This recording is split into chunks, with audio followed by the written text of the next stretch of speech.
অনুষ্ঠানে উপস্থিত গণপ্রজাতন্ত্রী বাংলাদেশের মহামান্য রাষ্ট্রপতি, মাননীয় প্রধানমন্ত্রী, নবনির্বাচিত মাননীয় স্পিকার, মাননীয় ডেপুটি স্পিকার, মাননীয় চিফ হুইপ, মাননীয় হুইপবৃন্দ, অন্যান্য সুধীবৃন্দ, আসসালামু আলাইকুম। প্রথমে আমি অধ্যক্ষের শপথ অনুষ্ঠান শুরু করার জন্য মহামান্য রাষ্ট্রপতির সদয় অনুমতি প্রার্থনা করছি। মহামান্য রাষ্ট্রপতির অনুমতিক্রমে অনুষ্ঠান শুরু করছি। এখন নবনির্বাচিত মাননীয় ডেপুটি স্পিকার মহোদয়ের শপথ অনুষ্ঠিত হবে। এখন পবিত্র কোরআন থেকে তেলাওয়াত করছেন জাতীয় সংসদ সচিবালয় মসজিদের ইমাম হাফেজ কারি মাওলানা মুফতি মোহাম্মদ আবু রায়হান। أعوذ بالله من الشيطان الرجيم. بسم الله الرحمن الرحيم. وأوفوا بعهد الله إذا عاهدتم ولا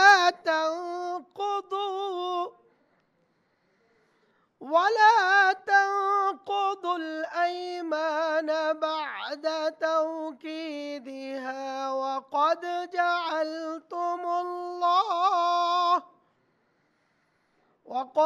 جعلتم الله عليكم كفيلا إن الله يعلم ما تفعلون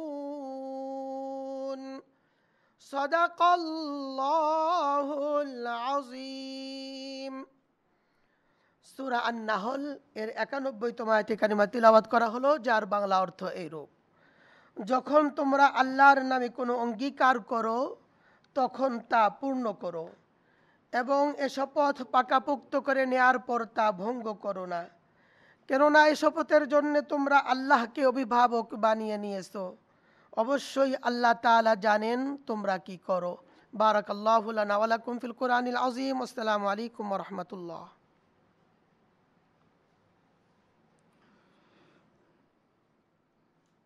আমি আনন্দের সাথে জানাচ্ছি যে গণপ্রজাতন্ত্রী বাংলাদেশের সংবিধানের ৭৪ অনুচ্ছেদ এবং বাংলাদেশের জাতীয় সংসদের কার্যপ্রণালী বিধির ৮ ও ৯ বিধি অনুযায়ী আজকে ৩০ জানুয়ারি ২০২৪ তারিখে অনুষ্ঠিত দ্বাদশ জাতীয় সংসদের প্রথম বৈঠকে বাংলাদেশ জাতীয় সংসদের নির্বাচনী এলাকা ৬৮ পাবনা ১ থেকে নির্বাচিত মাননীয় সংসদ সদস্য এবং বর্তমানে মাননীয় ডেপুটি স্পিকার জনাব মোহাম্মদ শামসুল হক টুকুকে পুনরায় ডেপুটি স্পিকার নির্বাচিত হয়েছেন।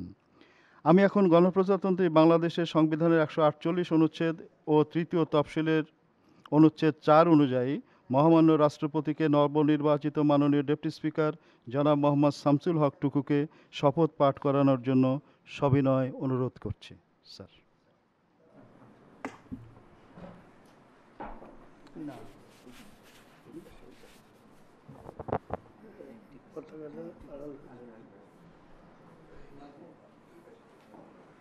বিসমিল্লাহির রহমানির রহিম। আমি মোহাম্মদ শামসুল হক টুকু সশ্রদ্ধ চিত্তে শপথ করিতেছি যে আমি আইন অনুযায়ী সংসদের ডেপুটি স্পিকারের কর্তব্য এবং কখনো আহত হইলে স্পিকারের কর্তব্য বিশ্বস্ততার সহিত পালন করিব। আমি বাংলাদেশের প্রতি অকৃত্রিম বিশ্বাস ও আনুগত্য পোষণ করিব। আমি সংবিধানের রক্ষণ সমর্থন ও নিরাপত্তা বিধান করিব এবং আমি ভীতি বা অনুগ্রহ অনুরাগ বা বিরাগের বশবর্তী না হইয়া সকলের প্রতি আইন অনুযায়ী যথাবিহিত আচরণ করিব।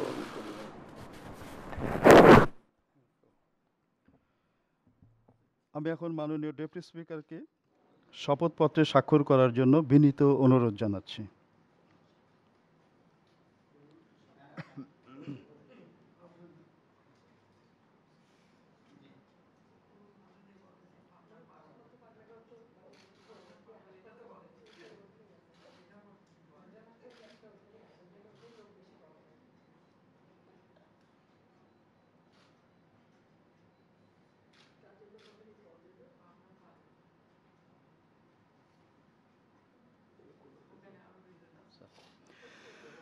আমি এখন মহামান্য রাষ্ট্রপতিকে শপথপত্রে প্রতি স্বাক্ষর করার জন্য সবিনয় অনুরোধ জানাচ্ছি।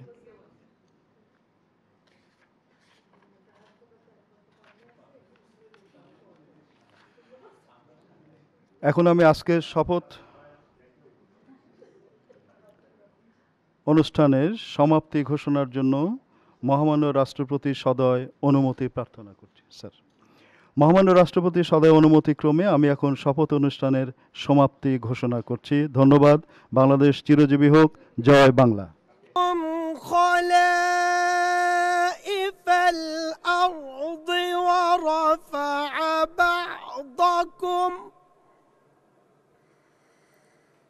ورفع بعضكم فوق بعض درجات ليبلوكم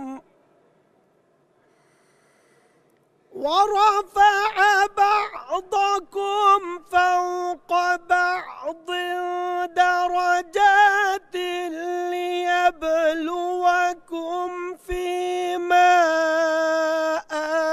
آتاكم إن ربك سريع العقاب وإنه لغفور رحيم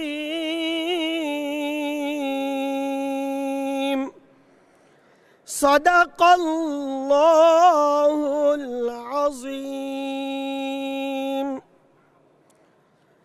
সূরা আল আনআম এর 165তম আয়াতে কারিমা তিলাওয়াত করা হলো, যার বাংলা অর্থ এইরূপ: তিনি সেই মহান সত্তা যিনি তোমাদের এ জমিনে তার খলিফা বানিয়েছেন এবং এই কারণে তিনি তোমাদের একজনকে অন্যজনের উপর কিছু বেশি মর্যাদা দান করেছেন, যেন তিনি তোমাদের যা কিছু দিয়েছেন তা দিয়েই তিনি তোমাদের কাছ থেকে কৃতজ্ঞতার পরীক্ষা নিতে পারেন। জেনে রেখো, অবশ্যই তোমার রব শাস্তিদানের ব্যাপারে অত্যন্ত তৎপর, আবার তিনি বড় ক্ষমাশীল, পরম দয়াময়। বারাকাল্লাহু লানা ওয়া লাকুম ফিল কুরআনিল আযীম। ওয়াসসালামু আলাইকুম ওয়া রাহমাতুল্লাহ। বিসমিল্লাহির রহমানির রহিম। আসসালামু আলাইকুম ওয়া রাহমাতুল্লাহি ওয়া বারাকাতুহু। মাননীয় সদস্যবৃন্দ, আপনাদের সকলকে ইংরেজি নববর্ষের শুভেচ্ছা। দ্বাদশ সংসদের শুরুতেই আমি গভীর শ্রদ্ধার সাথে স্মরণ করছি 1975 সালের 15ই আগস্টের কাল রাতে ঘাতকদের হাতে নিহত সর্বকালের সর্বশ্রেষ্ঠ বাঙালি জাতির অবিসংবাদিত নেতা, জাতির পিতা বঙ্গবন্ধু শেখ মুজিবুর রহমান, বঙ্গমাতা শেখ ফজিলতুন্নেসা মুজিব, পুত্র শেখ কামাল, শেখ জামাল, শেখ রাছেল, শেখ কামালের স্ত্রী সুলতানা কামাল, শেখ জামালের স্ত্রী রোজি জামাল, বঙ্গবন্ধুর একমাত্র ভাই শেখ আবু নাসের, কর্নেল জামিল, শেখ ফজলুল হক মনি ও তার অন্তঃসত্ত্বা স্ত্রী আরজু মনি, বঙ্গবন্ধুর ভগ্নিপতি আব্দুর রব সেরনিয়াবাদ ও তার কন্যা বেবি, পুত্র আরিফ সেরনিয়াবাদ, নাতি সুকান্ত বাবু, আব্দুর রব সেরনিয়াবাদের বড় ভাইয়ের ছেলে শহীদ সেরনিয়াবাদ এবং আত্ম রিন্টু খানকে। আমি গভীর শ্রদ্ধার সাথে স্মরণ করছি জেলখানায় নিহত জাতীয় চার নেতা, মহান মুক্তিযুদ্ধের 30 লক্ষ শহীদ ও 2 লক্ষ সম্ভ্রমহারা মা বোনকে। 52 ভাষা আন্দোলন থেকে শুরু করে আগরতলা মামলা, 1969 সালের গণ অভ্যুত্থান, অন্যান্য শহীদগণের সাথে রাজশাহী বিশ্ববিদ্যালয়ের তদানীন্তন প্রক্টর শহীদ ডক্টর শামসুজ্জোহা সহ স্বাধীনতা সংগ্রাম ও মহান মুক্তিযুদ্ধ এবং সকল গণতান্ত্রিক আন্দোলন ও 21শে আগস্ট গ্রেনেড হামলায় নিহত আইবি রহমান সহ বীর শহীদদেরকে এবং একাদশ জাতীয় সংসদের মাননীয় সংসদ সদস্যগণ যারা পরলোক গমন করেছেন তাদেরকেও আমি আন্তরিকভাবে গভীর শ্রদ্ধার সাথে স্মরণ করছি।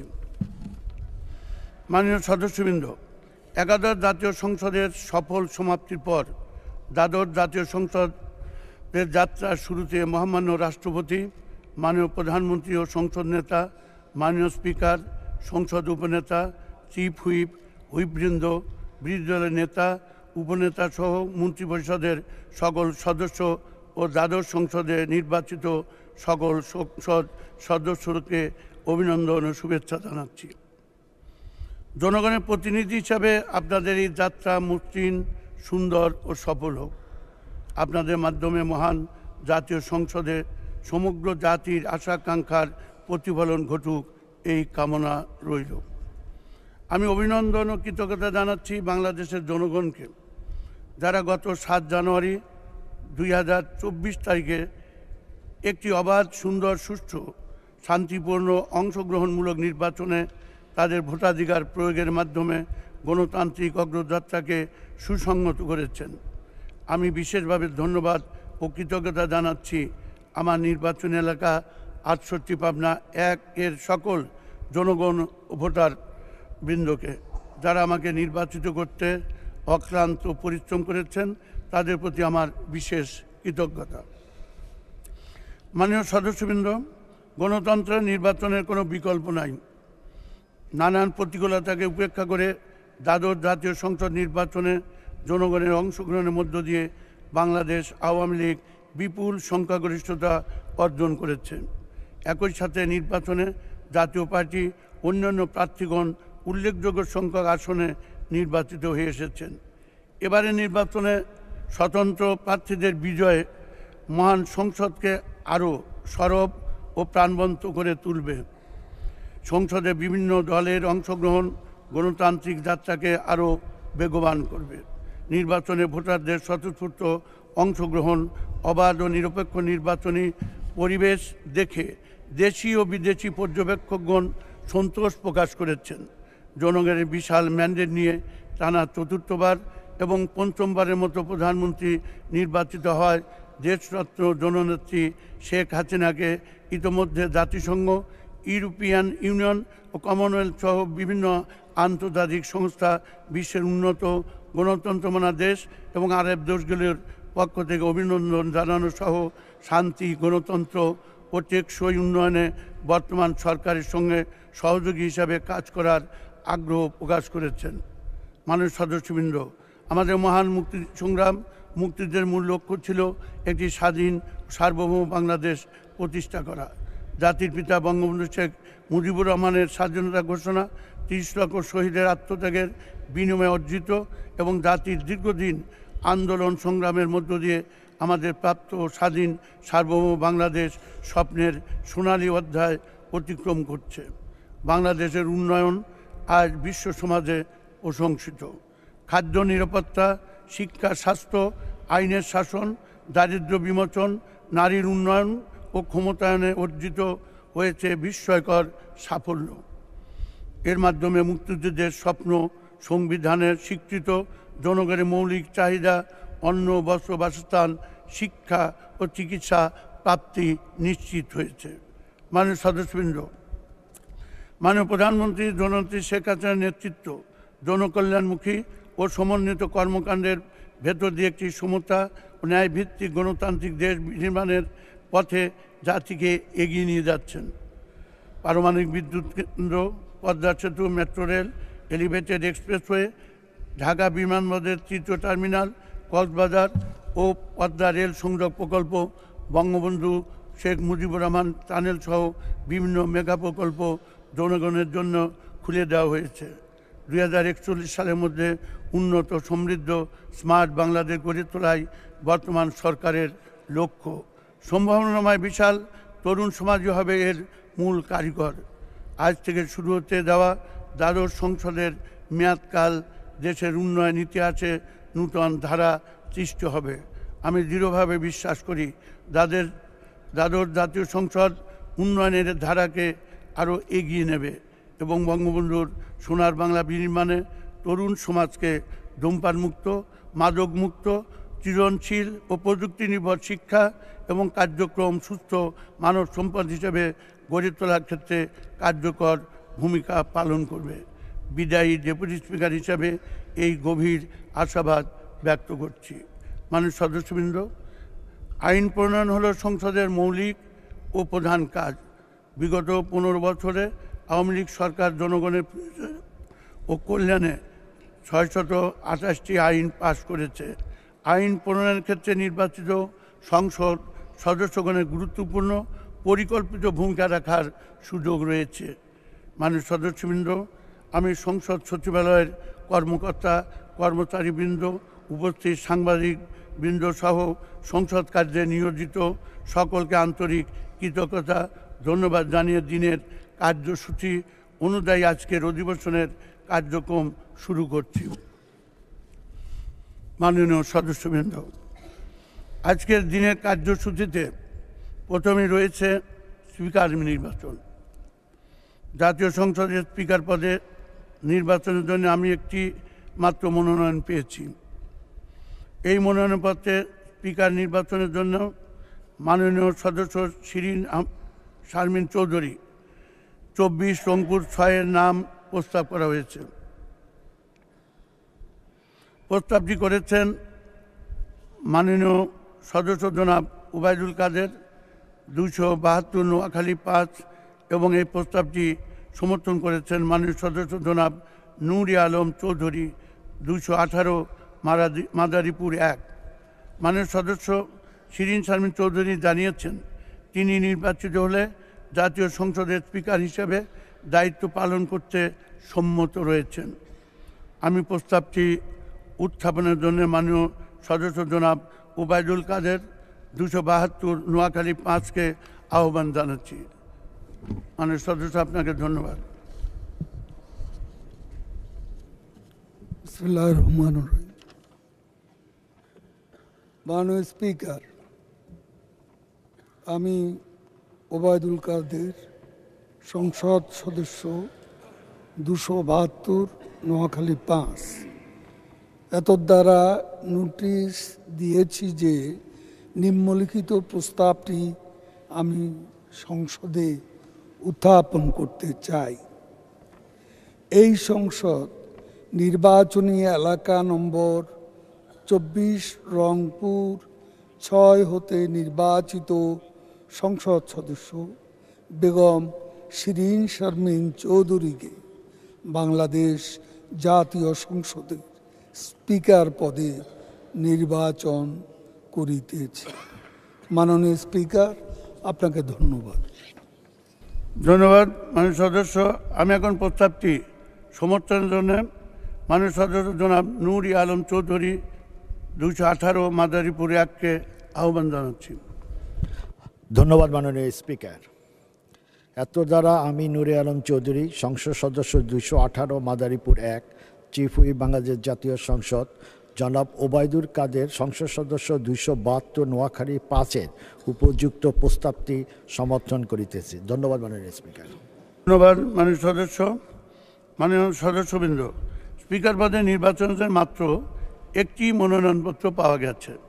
এই অবস্থায় মাননীয় সদস্য শারমিন চৌধুরী স্পিকার পদে নির্বাচিত হয়েছে বলে ঘোষণা করা যেতে পারে, কিন্তু কার্যপ্রণালী বিধির 8 বিধিতে স্পিকার পদে নির্বাচন সম্পর্কিত প্রস্তাব ভোটে দেওয়ার বিধান থাকায় আমি প্রস্তাবটি সংসদের সামনে পেশ করছি।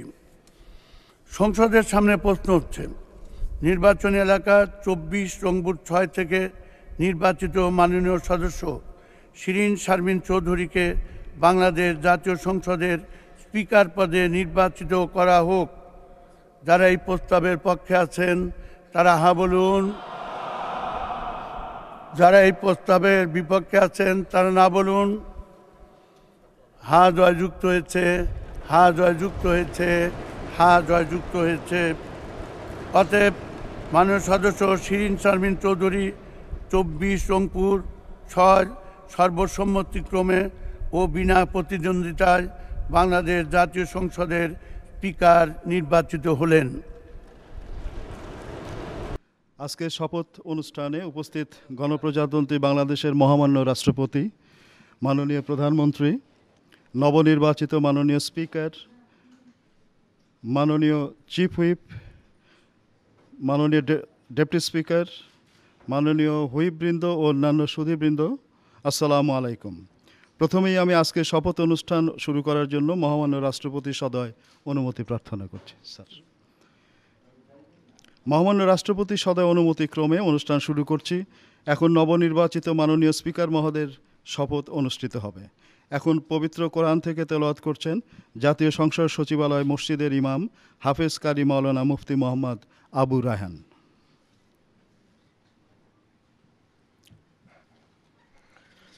أعوذ بالله من الشيطان الرجيم. بسم الله الرحمن الرحيم.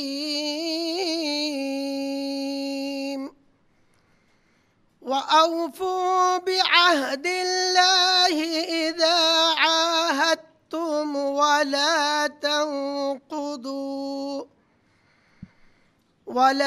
تنقضوا الأيمان بعد توكيدها وقد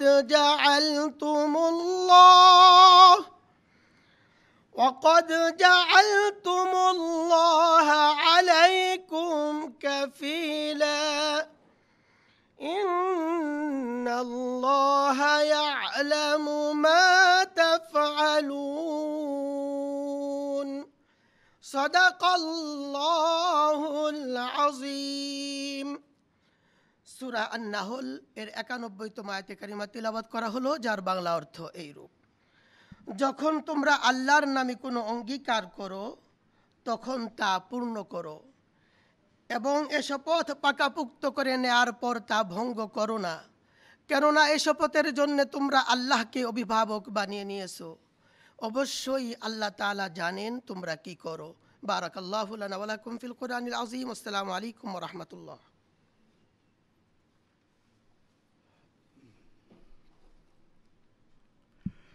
আমি আনন্দের সাথে জানাচ্ছি যে গণপ্রজাতন্ত্রী বাংলাদেশের সংবিধানের ৭৪ অনুচ্ছেদ এবং বাংলাদেশের জাতীয় সংসদের কার্যপ্রণালী বিধির ৮ বিধি অনুযায়ী আজ ৩০ জানুয়ারি ২০২৪ তারিখে অনুষ্ঠিত দ্বাদশ জাতীয় সংসদের প্রথম বৈঠকে বাংলাদেশ জাতীয় সংসদের নির্বাচনী এলাকা ২৪, রংপুর ৬, পীরগঞ্জ থেকে নির্বাচিত মাননীয় সংসদ সদস্য এবং বর্তমান মাননীয় স্পিকার ডক্টর শিরীন শারমিন চৌধুরী পুনরায় স্পিকার নির্বাচিত হয়েছেন। আমি এখন গণপ্রজাতন্ত্রী বাংলাদেশের সংবিধানের ১৪৮ অনুচ্ছেদ ও তৃতীয় তফসিলের অনুচ্ছেদ ৩ অনুযায়ী মহামান্য রাষ্ট্রপতিকে নবনির্বাচিত মাননীয় স্পিকার ডক্টর শিরীন শারমিন চৌধুরীকে শপথ পাঠ করার জন্য সবিনয় অনুরোধ করছি।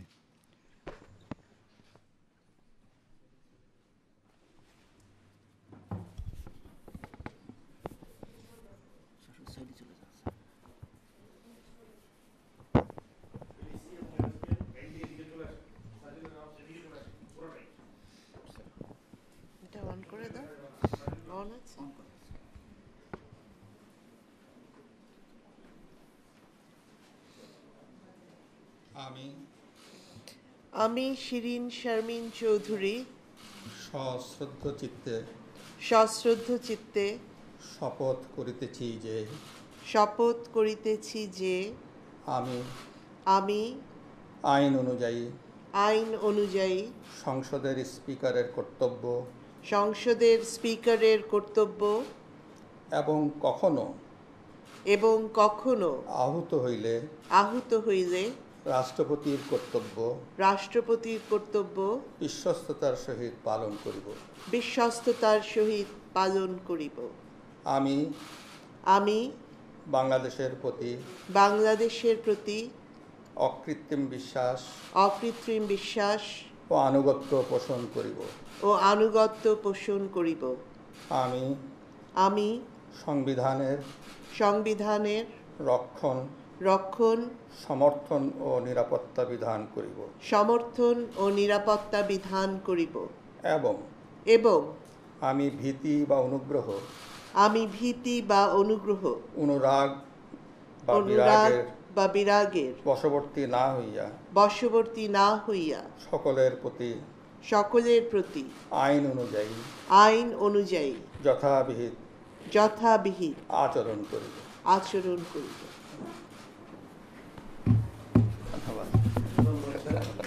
আমি এখন মাননীয় স্পিকারকে শপথপত্রে স্বাক্ষর করার জন্য সবিনয় অনুরোধ জানাচ্ছি।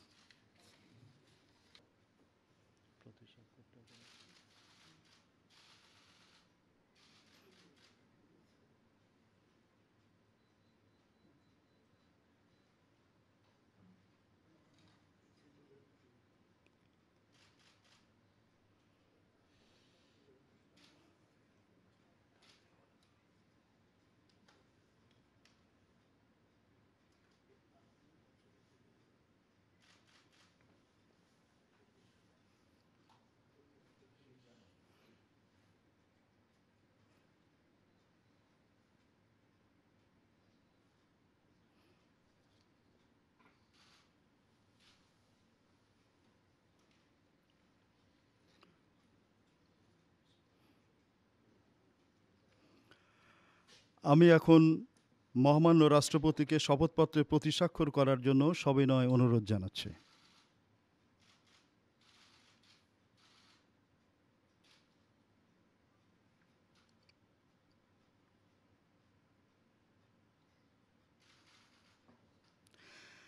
এখন আমি অধ্যক্ষার শপথ অনুষ্ঠানের সমাপ্তি ঘোষণার জন্য মহামান্য রাষ্ট্রপতি সদয় অনুমতি প্রার্থনা করছি। স্যার, মহামান্য রাষ্ট্রপতি সদয় অনুমতিক্রমে আমি এখন শপথ অনুষ্ঠানের সমাপ্ত ঘোষণা করছি। ধন্যবাদ। বাংলাদেশ চিরজীবী হোক। জয় বাংলা। হয়েছে তো না মোটামুটি?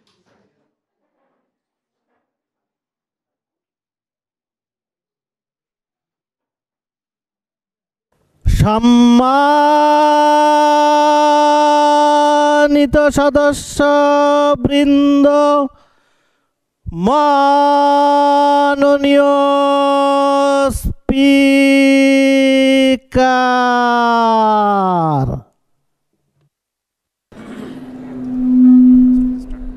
মাননীয় সদস্যবৃন্দ, দিনের কার্যসূচি অনুযায়ী এখন মহামান্য রাষ্ট্রপতির ভাষণ। গণপ্রজাতন্ত্রী বাংলাদেশের সংবিধানের ৭৩(২) অনুচ্ছেদ অনুযায়ী সংসদ সদস্যদের প্রত্যেক সাধারণ নির্বাচনের পর প্রথম অধিবেশনের সূচনায় এবং প্রত্যেক বৎসর প্রথম অধিবেশনের সূচনায় মহামান্য রাষ্ট্রপতি সংসদে ভাষণ প্রদান করেন।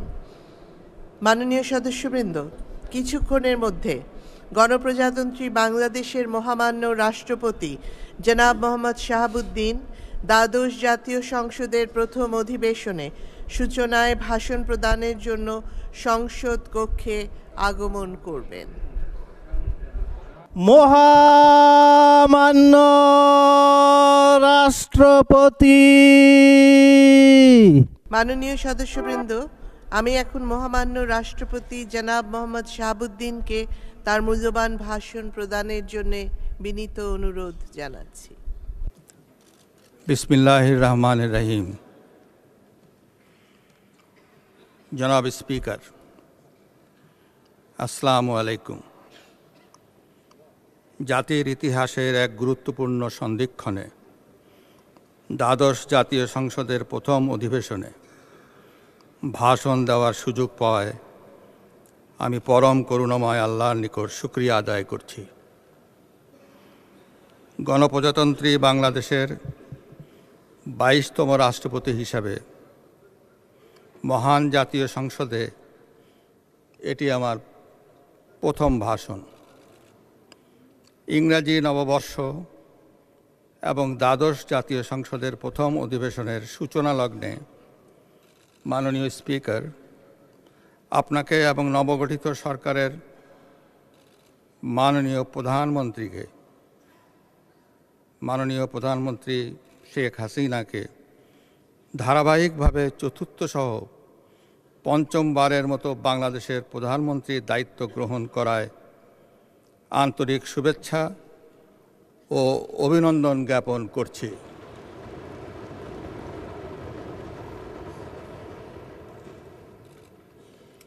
আমি অভিনন্দন জানাচ্ছি দ্বাদশ জাতীয় সংসদে নির্বাচিত মাননীয় সংসদ সদস্যগণকে।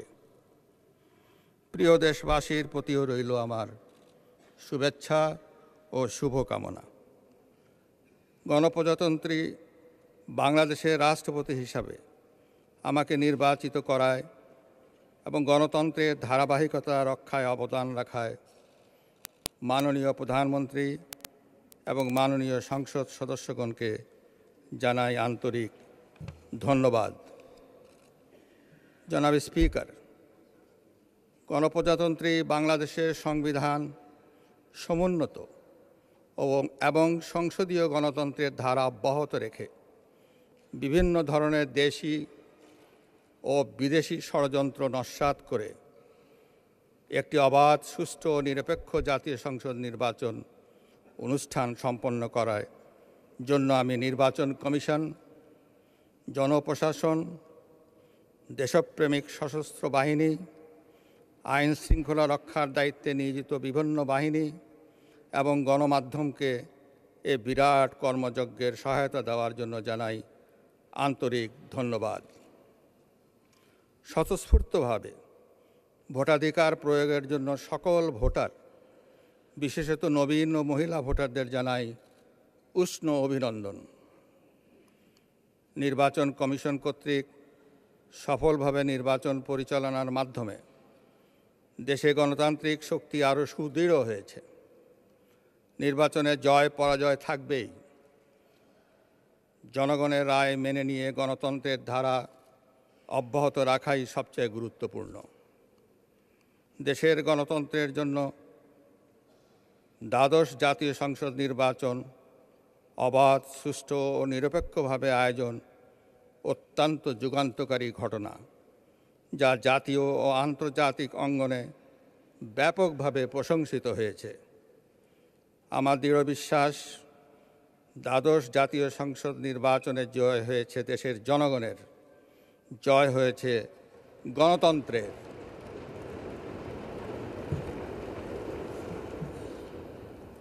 জনাব স্পিকার, নির্বাচনকে ঘিরে একটি মহল সহিংসতা ও সংঘাত সৃষ্টি করে গণতন্ত্রের শান্ত স্নিগ্ধ যাত্রাপথে বাধা সৃষ্টির অপচেষ্টা চালিয়েছিল। তাদের গণতন্ত্র বিরোধী ও সহিংস কর্মকাণ্ড সাময়িকভাবে জনগণকে উদ্বেগ উৎকণ্ঠার মধ্যে রাখলেও গণতন্ত্রের শানিত চেতনা ভোটারদেরকে ভোটদান থেকে বিরত রাখতে পারে নাই। সাধারণ মানুষের স্বতঃস্ফূর্ততা ও সক্রিয় অংশগ্রহণের জন্যই সরকার ও নির্বাচন কমিশনের সকল পদক্ষেপ সার্থক হয়েছে। নির্বাচন বর্জনকারী দলসমূহ সম্পূর্ণরূপে স্বাধীনভাবে তাদের রাজনৈতিক কর্মসূচি পালন করেছে। আমি আশা করি ভবিষ্যতে দেশের রাজনৈতিক দলসমূহ সহিংসতা ও নৈরাজ্যের পথ পরিহার করে সাংবিধানিক অধিকার প্রতিষ্ঠা এবং জনগণ ও গণতন্ত্রের কল্যাণে অহিংস পন্থায় গঠনমূলক কর্মসূচি পালন করবে। সরকারও এক্ষেত্রে সংযত আচরণ করবে, এটাই সকলের প্রত্যাশা। ইতিহাস পর্যালোচনা করলে দেখা যায় 2001 সালে নির্বাচন পরবর্তী দেশে যে নৃশংস সহিংসতা হয়েছিল তা ছিল বাংলাদেশের ইতিহাসে একটি কলঙ্কজনক অধ্যায়। এর মাধ্যমে আমাদের হাজার বছরের সাম্প্রদায়িক সম্প্রীতি ও ঐতিহ্যকে ভুলুণ্ঠিত করা হয়েছিল। কিন্তু 2008 সালে নির্বাচন সহ পরবর্তীতে অনুষ্ঠিত সকল নির্বাচনে দলের শীর্ষ নেতৃত্বের সুস্পষ্ট ও কঠোর নির্দেশনার প্রেক্ষিতে আমরা সহিংসতার পুনরাবৃত্তির থেকে মুক্তি পেয়েছি। গণতন্ত্র ও উন্নয়নে নিষ্কণ্টক পথ চলার জন্য রাজনৈতিক দলগুলো উদার ও গঠনমূলক মনোভাব নিয়ে জনগণের পাশে দাঁড়াবে, এটাই দেশবাসীর প্রত্যাশা। সময় সাশ্রয়ের জন্য ভাষণটি সংক্ষিপ্ত আকারে এ মহান সংসদে পাঠ করছি। পূর্ণাঙ্গ ভাষণ টেবিলে উপস্থাপন করা হয়েছে। জনাব স্পিকার, সম্পূর্ণ ভাষণটিকে পঠিত হিসাবে গণ্য করে তা কার্য বিবরণীতে অন্তর্ভুক্ত করার জন্য আপনাকে অনুরোধ করছি। জনাব স্পিকার, আমি গভীর শ্রদ্ধার সঙ্গে স্মরণ করছি সর্বকালের সর্বশ্রেষ্ঠ বাঙালি, বাংলাদেশের মহান স্থপতি, জাতির পিতা বঙ্গবন্ধু শেখ মুজিবুর রহমানকে। পরম শ্রদ্ধাভরে স্মরণ করছি সকল বীর মুক্তিযোদ্ধা এবং অমর শহীদকে, যাদের বীরত্ব ও আত্মত্যাগের বিনিময়ে আমরা অর্জন করেছি স্বাধীন সার্বভৌম বাংলাদেশ। আমি কৃতজ্ঞতার সঙ্গে স্মরণ করছি জাতীয় চার নেতা সৈয়দ নজরুল ইসলাম, তাজউদ্দিন আহমেদ, এম মনসুর আলী এবং AHM কামরুজ্জামানকে। আমি শ্রদ্ধার সঙ্গে স্মরণ করছি বাঙালির অধিকার আদায়ের সংগ্রামের 3 মহান ব্যক্তিত্ব শেরে বাংলা একে ফজলুল হক, হোসেন শহীদ সোহরাওয়ার্দী ও মৌলানা আব্দুল হামিদ খান ভাসানীকে। জাতির ইতিহাসে সবচেয়ে বেদনাদায়ক অধ্যায় 1975-এর 15ই আগস্ট এর বর্বর হত্যাকাণ্ড। জাতির পিতা বঙ্গবন্ধু শেখ মুজিবুর রহমানের সঙ্গে সেদিন শাহাদত বরণ করেছিলেন তার সহধর্মিণী বঙ্গমাতা মহিষী বেগম ফজিলতুন্নেসা মুজিব, 3 পুত্র বীর মুক্তিযোদ্ধা শেখ কামাল, শেখ জামাল, শিশু পুত্র শেখ রাসেল এবং বঙ্গবন্ধুর সহোদর শেখ আবু নাসের, ভগ্নিপতি আব্দুর রব সেন নিয়ামত ও যুবনেতা শেখ ফজলুল হক মনিসহ পরিবারের অন্যান্য সদস্যবৃন্দ। আমি পরম করুণাময় আল্লাহর কাছে তাদের রুহের মাগফিরাত কামনা করছি।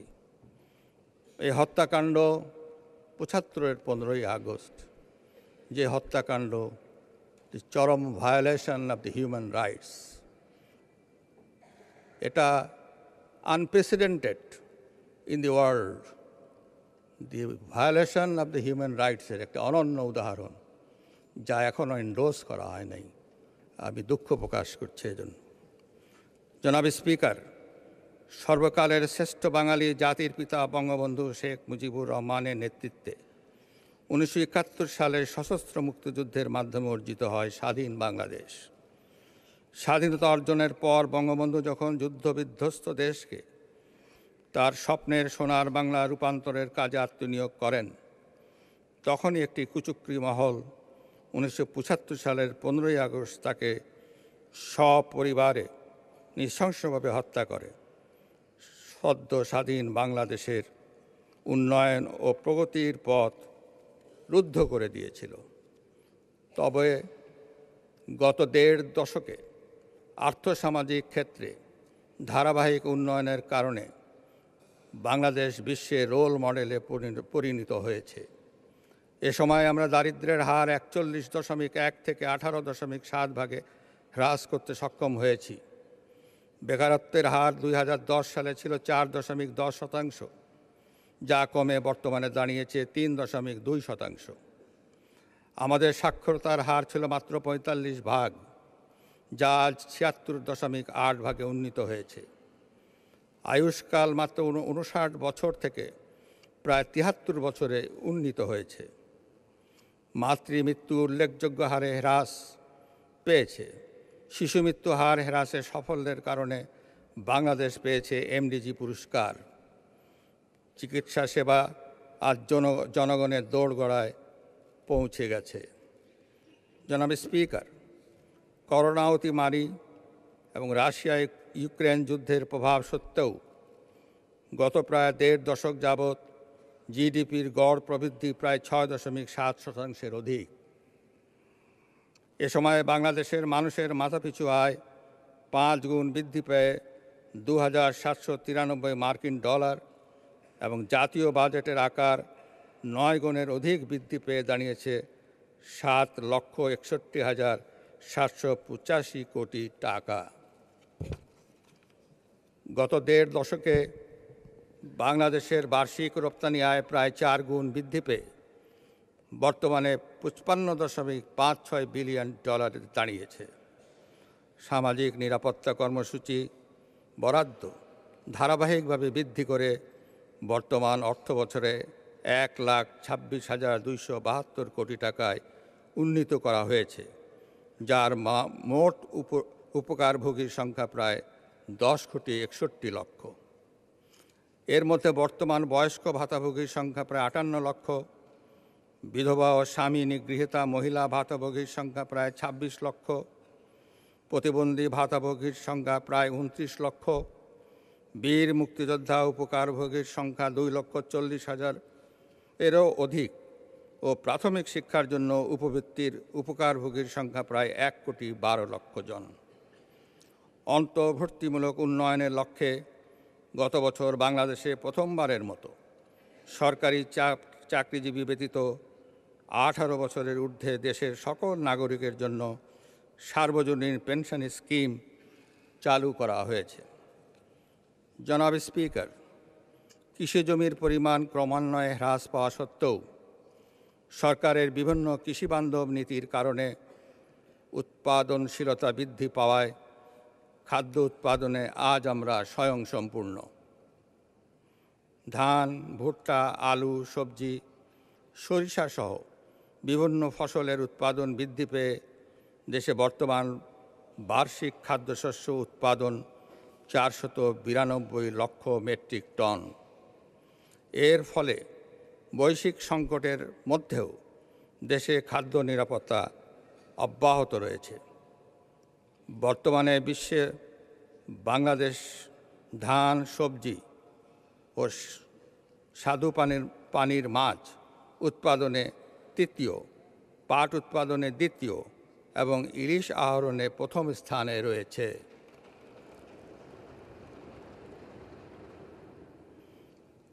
বাংলাদেশ মাছ, মাংস, ডিম উৎপাদনে স্বয়ংসম্পূর্ণতা অর্জন করেছে। বিদ্যুৎ উৎপাদন ক্ষমতা 2009 সালে ছিল মাত্র 4,942 মেগাওয়াট, যা বর্তমানে বৃদ্ধি পেয়ে ক্যাপটিভ ও নবায়নযোগ্য জ্বালানি সহ 29,727 মেগাওয়াটে উন্নীত হয়েছে। ইতিমধ্যে শতভাগ মানুষকে বিদ্যুৎ সুবিধার আওতায় আনা হয়েছে। বাংলাদেশের জন্য মর্যাদাপূর্ণ রূপপুর পারমাণবিক বিদ্যুৎ কেন্দ্রের অধিকাংশ স্থাপনার নির্মাণ কাজ এবং পরমাণু জ্বালানি হস্তান্তর সম্পন্ন হয়েছে। আশা করছি এবছর এক কেন্দ্র হতে উৎপাদিত বিদ্যুৎ জাতীয় গ্রিডে যুক্ত হবে।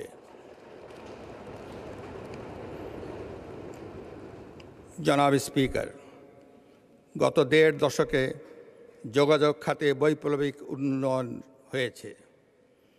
আইকনিক পদ্মা সেতু, পায়রা সেতু, দ্বিতীয় মেঘনা, দ্বিতীয় গোমতী প্রভৃতি অসংখ্য সেতুসহ সড়ক, মহাসড়ক পুনর্নির্মাণ করা হয়েছে। জেলা, আঞ্চলিক ও জাতীয় পাকা মহাসড়কের পরিমাণ প্রায় 3 গুণ বৃদ্ধি করে 22,476 কিলোমিটার এবং গ্রামীণ সড়কের পরিমাণ 76 গুণ বৃদ্ধি করে প্রায় 2,38,000 কিলোমিটারে উন্নীত করা হয়েছে। ঢাকা শহরের জনগণের চলাচল সহজ ও নিরাপদ করতে এমআরটি অর্থাৎ মেট্রো লাইন 6 উত্তরা হতে মতিঝিল পর্যন্ত চালু হয়েছে এবং এর কমলাপুর অংশের কাজ দ্রুতগতিতে এগিয়ে চলছে।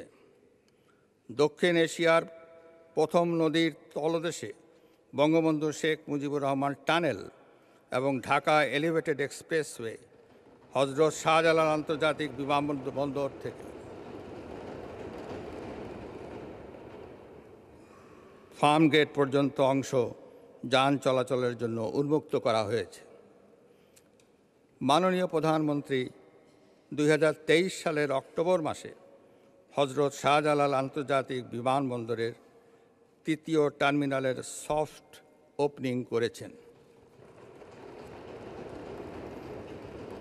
বাংলাদেশ রেলওয়েকে আধুনিক, যুগোপযোগী গণপরিবহন মাধ্যম হিসাবে গড়ে তোলার লক্ষ্যে সর্বাধিক গুরুত্ব প্রদান করে 1.5 দশকে রেলপথের পরিমাণ 1.5 গুণ বৃদ্ধি করে 3,486 কিলোমিটার করা হয়েছে। বিভিন্ন ধরনের যাত্রীবাহী ক্যারেজ, লোকোমোটিভ, মালবাহী ভ্যান ইত্যাদির সংগ্রহ, রেল লাইন, রেল সেতু, স্টেশন নির্মাণ, সিগন্যালিং ব্যবস্থার উন্নয়ন ও আধুনিকায়ন, নতুন বিদ্যমান ট্রেন সার্ভিস রুট বর্ধিতকরণ ইত্যাদির মাধ্যমে বাংলাদেশ রেলওয়ের সক্ষমতা অনেক গুণ বৃদ্ধি করা হয়েছে। দেশের দক্ষিণ পশ্চিমাঞ্চল ও উত্তর পশ্চিমাঞ্চলের সঙ্গে রেল যোগাযোগ দ্রুত ও সহজীকরণ এবং অঞ্চলের আর্থসামাজিক অবস্থার উন্নয়নের লক্ষ্যে পদ্মা রেল সংযোগ প্রকল্পের ঢাকা ভাঙা অংশের কাজ সমাপ্ত হয়েছে ও ভাঙা যশোর অংশের কাজ শুরু হয়েছে। যমুনা নদীর উপর বঙ্গবন্ধু রেল সেতুর কাজ দ্রুত গতিতে এগিয়ে চলছে। বাংলাদেশের অন্যতম প্রধান পর্যটন আকর্ষণ কক্সবাজার জেলার সঙ্গে ঢাকা থেকে সরাসরি রেল সংযোগ স্থাপিত হয়েছে।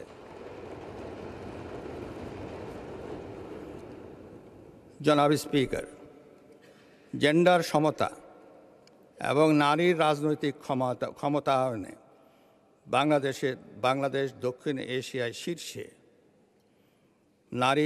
নারীর ক্ষমতায়নে জাতীয় সংসদের সংরক্ষিত আসন সংখ্যা বাড়িয়ে 50টি করা হয়েছে। সরকার জীবনচক্র ভিত্তিক কাঠামোর আওতায় বিধবা, তালাকপ্রাপ্তা, অসচ্ছল মহিলাদের উন্নয়নের মূল স্রোতধারায় আনার জন্য ভালনারেবল উমেন বেনিফিট বাস্তবায়ন করছে। স্বনির্ভরতার জন্য সহায়তা এর মূল নীতি অনুসরণ করে উক্ত কার্যক্রমে খাদ্য সহায়তার পাশাপাশি সামাজিক সুরক্ষার আলোকে স্থায়ীভাবে জীবনযাত্রার মান উন্নয়ন, আয়বর্ধক প্রশিক্ষণ, স্বাস্থ্য ও পুষ্টি বিষয়ক সচেতনতা ইত্যাদি উন্নয়নমূলক প্রশিক্ষণ দেওয়া হয়। এর পাশাপাশি মা ও শিশু সহায়তা কর্মসূচির আওতায় দেশব্যাপী প্রায় 13 লক্ষের অধিক উপকারভোগীর মধ্যে 36 মাসব্যাপী ভাতা দেওয়া হয়ে থাকে। সকলের জন্য নিরাপদ আবাসস্থল নিশ্চিতের স্বার্থে 1997 সাল হতে এ পর্যন্ত আশ্রয়ন প্রকল্প সহ বিভিন্ন মন্ত্রণালয় সংস্থা হতে গৃহ নির্মাণের মাধ্যমে প্রায় 8,52,000 অসহায় ভূমিহীন গৃহহীন পরিবারকে পুনর্বাসিত করা হয়েছে।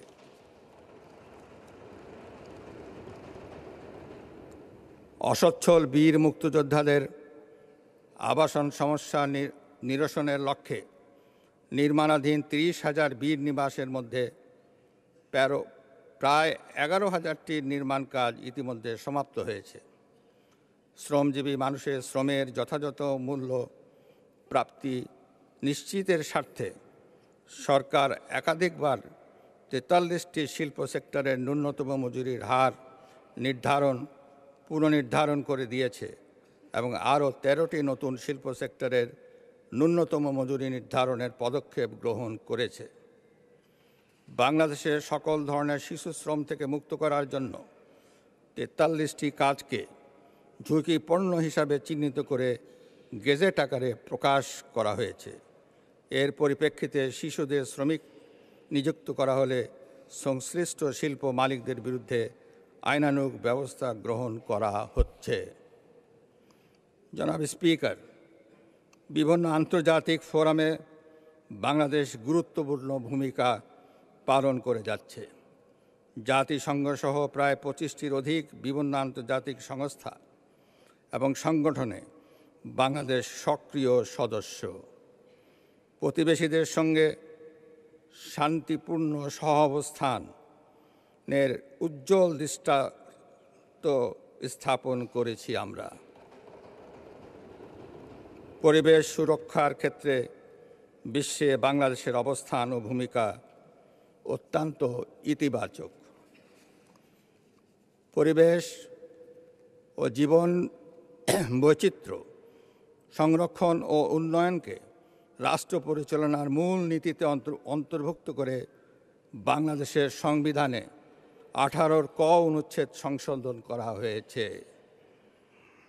দেশের পরিবেশ দূষণ রোধ ও সংরক্ষণে নানাবিধ আইন, নীতি, বিধিমালা ও নির্দেশিকা প্রণয়ন হালনাগাদপূর্বক তা বাস্তবায়ন করা হচ্ছে।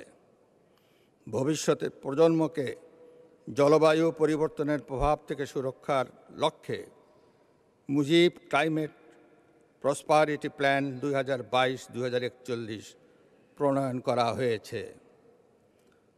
জনাব স্পিকার, স্বাধীনতার পর আমাদের 53 বছরের ইতিহাসে অন্যতম শ্রেষ্ঠ অর্জন ডিজিটাল বাংলাদেশ বাস্তবায়ন।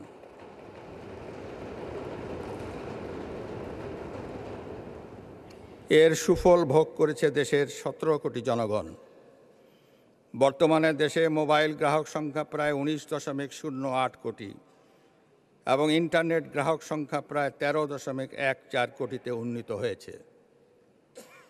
দেশের টেলিডেন্সিটি প্রায় 108% এবং ইন্টারনেট ডেন্সিটি প্রায় 75%। বর্তমানে আইসিটি রপ্তানির পরিমাণ $1.9 বিলিয়ন। ইন্টারনেট ব্যান্ডউইথের মূল্য জনগণের ক্রয় সীমার মধ্যে এসেছে, যা পূর্বে 27,000 টাকা ছিল, বর্তমানে 250 টাকার নিচে নেমে এসেছে। ডিজিটাল বাংলাদেশ বাস্তবায়নে সমন্বিত উদ্যোগ গ্রহণ ও বাস্তবায়নের ফলে কৃষি, শিক্ষা, স্বাস্থ্য, অর্থনীতি, ব্যবসা বাণিজ্য, ব্যাংকিং, প্রশাসন, উদ্ভাবন, দক্ষ মানব সম্পদ উন্নয়ন, ডিজিটাল অর্থনীতি, আইসিটি, শিল্পসহ প্রায় সব খাতে সমানভাবে উন্নতি হয়েছে।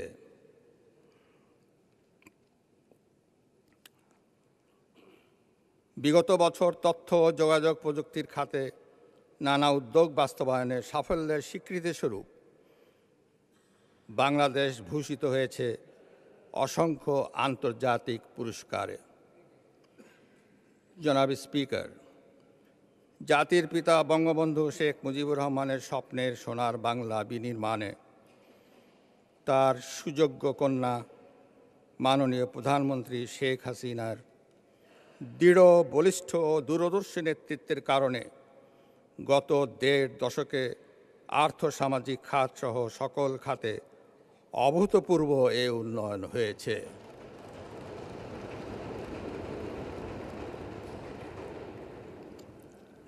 এর জন্য সমগ্র দেশবাসীর পক্ষ থেকে আমি মাননীয় প্রধানমন্ত্রীকে আন্তরিক ধন্যবাদ ও কৃতজ্ঞতা জানাচ্ছি।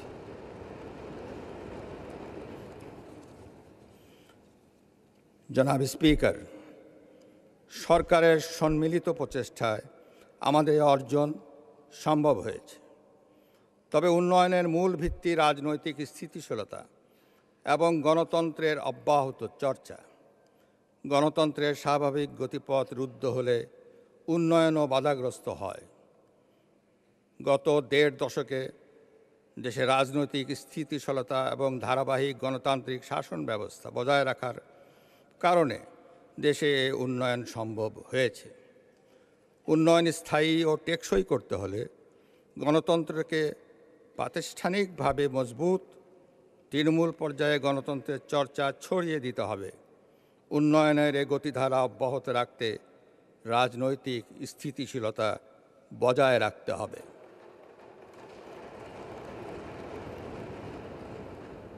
জনাব স্পিকার, ঐতিহাসিক দ্বাদশ জাতীয় সংসদের প্রথম অধিবেশনে আজ উদ্বোধনী দিন। জাতীয় সংসদ আমাদের গণতন্ত্র প্রাতিষ্ঠানিকরণের মূল ভিত্তি। জনপ্রতিনিধিদের নিয়ে গঠিত মহান এ প্রতিষ্ঠানটি জনগণের সকল প্রত্যাশার ধারক ও বাহক। তাদের চাহিদাকে সর্বোচ্চ গুরুত্ব দিয়ে নাগরিকদের কল্যাণে জাতীয় সংসদ যথাযথ ও কার্যকর ভূমিকা পালন করবে, এটাই জনগণের প্রত্যাশা। মাননীয় সংসদ সদস্যগণ সরাসরি জনগণের ভোটে নির্বাচিত জনপ্রতিনিধি। জনগণ অনেক আশা নিয়ে তাদের সেবা করার সুযোগ দিয়েছে, যাতে তাদের চাওয়া পাওয়া আপনারা সংসদে তুলে ধরেন। এটাই সংসদ সদস্য হিসাবে আপনাদের মূল দায়িত্ব এবং কর্তব্য।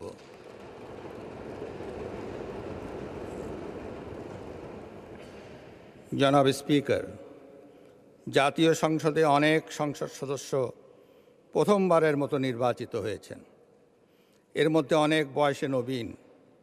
সংসদের কার্যপ্রণালী, বিধি এবং সংশ্লিষ্ট রীতিনীতি আয়ত্ত করে তারা দক্ষ পার্লামেন্টেরিয়ান হিসাবে নিজেদেরকে গড়ে তুলবেন, এটাই তাদের নিকট আমার প্রত্যাশা। এক্ষেত্রে জাতীয় সংসদের অভিজ্ঞ সংসদ সদস্যগণ তাদের মেধা ও অভিজ্ঞতা দিয়ে নবীন সংসদ সদস্যদের প্রয়োজনীয় দিক নির্দেশনা দিতে পারেন। গত 1.5 দশকের গণতন্ত্রের ধারাবাহিকতার ফলে দেশ উন্নতি ও অগ্রগতির পথে দ্রুত এগিয়ে যাচ্ছে। এখন আমাদের দায়িত্ব হচ্ছে জনকল্যাণে গৃহীত সরকারি নীতিসমূহের ধারাবাহিকতা অব্যাহত রেখে উন্নয়নের ধারাকে এগিয়ে নেওয়া। আমাদের লক্ষ্য 2041 সালের মধ্যে একটি উন্নয়ন সমৃদ্ধ বাংলাদেশ প্রতিষ্ঠা। ডিজিটাল বাংলাদেশ গড়ার পর আমাদের পরবর্তী লক্ষ্য স্মার্ট বাংলাদেশ গড়া। চতুর্থ শিল্প বিপ্লবের নানা চ্যালেঞ্জ মোকাবেলা করে আমাদের তরুণদের প্রশিক্ষিত করে তোলার উদ্যোগ নেওয়া হয়েছে। মেধা ও প্রযুক্তি নির্ভর উন্নত স্মার্ট বাংলাদেশ বিনির্মাণে স্মার্ট বাংলাদেশের 4টি স্তম্ভ: স্মার্ট নাগরিক, স্মার্ট অর্থনীতি, স্মার্ট সরকার ও স্মার্ট সমাজ ব্যবস্থা ঘোষণা করা হয়েছে। এর পরিপ্রেক্ষিতে গৃহীত স্বল্পমেয়াদী 2025 সাল, মধ্যমেয়াদী 2031 সাল এবং দীর্ঘমেয়াদী 2041 সাল কর্মপরিকল্পনাসমূহ বাস্তবায়ন নবগঠিত মন্ত্রিসভাকে নিশ্চিত করতে হবে।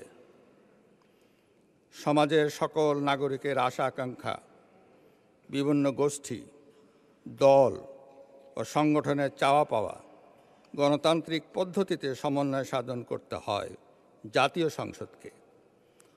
সংসদের গুরুত্বপূর্ণ দুটি কাজ আইন প্রণয়ন এবং অন্যান্য প্রতিষ্ঠানসমূহের জবাবদিহিতা নিশ্চিতকরণ।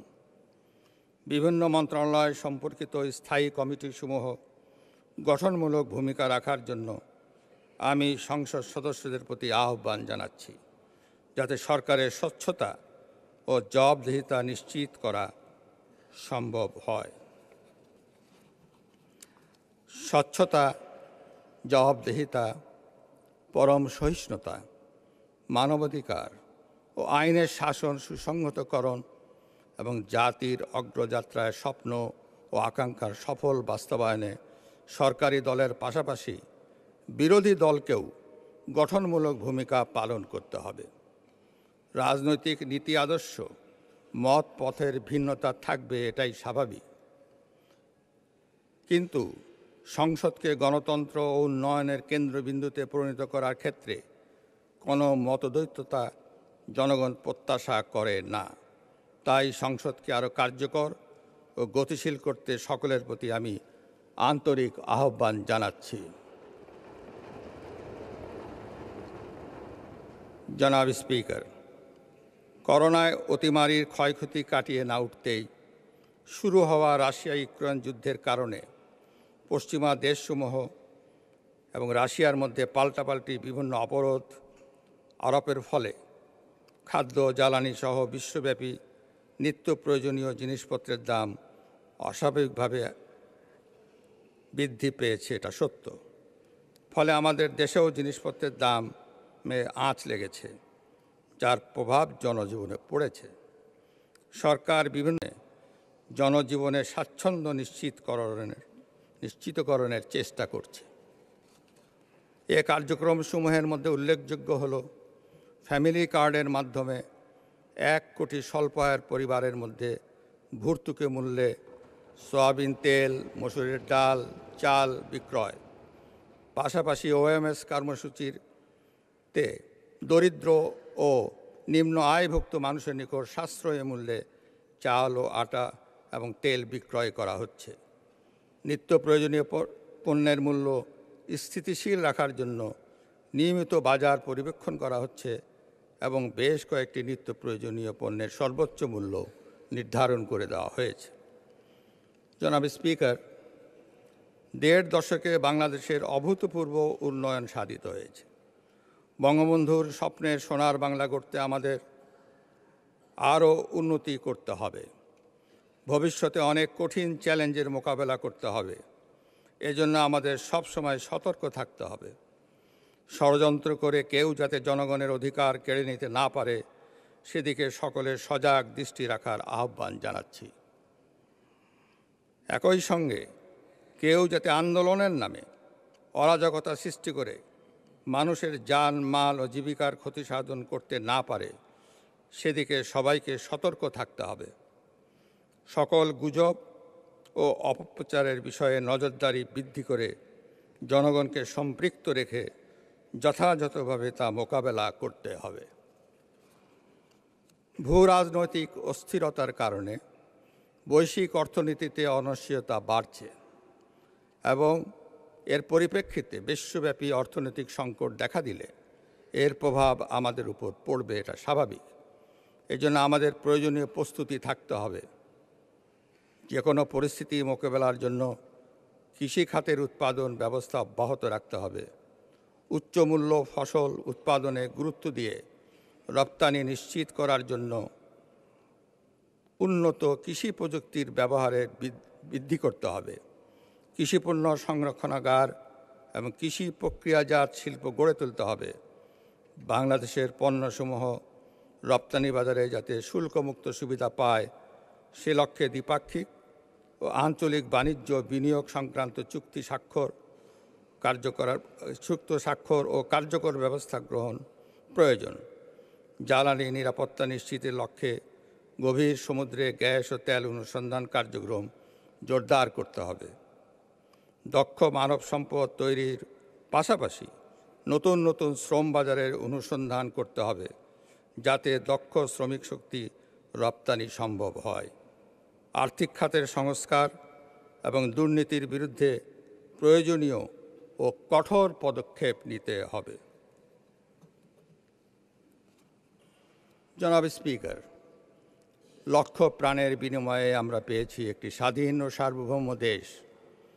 আমাদের পরম কর্তব্য দায়িত্ব হচ্ছে এই দেশ ও জাতির অগ্রযাত্রাকে ত্বরান্বিত করা। যে জাতি ভাষার জন্য রক্ত দেয়, স্বাধীনতার জন্য বিসর্জন দেয় 30 লক্ষ প্রাণ, যে জাতি গণতন্ত্রের জন্য রাজপথ রঞ্জিত করে, অসীম ধৈর্য অতিক্রম করে বন্ধুর পথ, সেই অমিত সম্ভাবনাময় জাতি নিশ্চয়ই পারবে সকল বাধা বিঘ্ন অতিক্রম করে বিশ্ব দরবারে মাথা উঁচু করে দাঁড়াতে।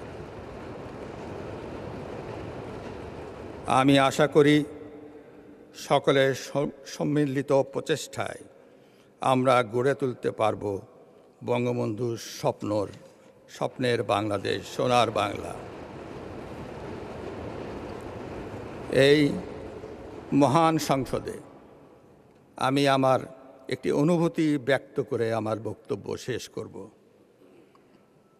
বঙ্গবন্ধু কন্যা শেখ হাসিনা, বঙ্গবন্ধু তনয়া শেখ হাসিনা, জাতি আপনার বেদনা জানে, আমি আপনার বেদনা জানি।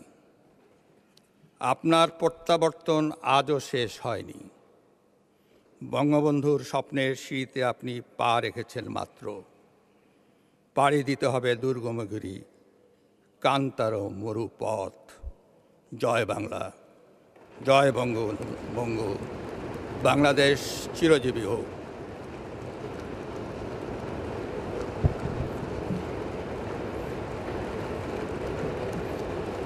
মাননীয় সদস্যবৃন্দ, মহামান্য রাষ্ট্রপতি জনাব মোহাম্মদ শাহাবুদ্দিন তার মূল্যবান ভাষণ সমাপ্ত করেছেন। মহামান্য রাষ্ট্রপতির অভিপ্রায় অনুযায়ী তার পূর্ণাঙ্গ ভাষণ পঠিত বলে গণ্য হয়েছে এবং তা কার্যবাহে অন্তর্ভুক্ত করা হয়েছে। মাননীয় সদস্যবৃন্দ, মহামান্য রাষ্ট্রপতি এখন সংসদ কক্ষ থেকে প্রস্থান করছেন।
বিসমিল্লাহির রহমানির রহিম। মাননীয় সদস্যবৃন্দ, আসসালামু আলাইকুম।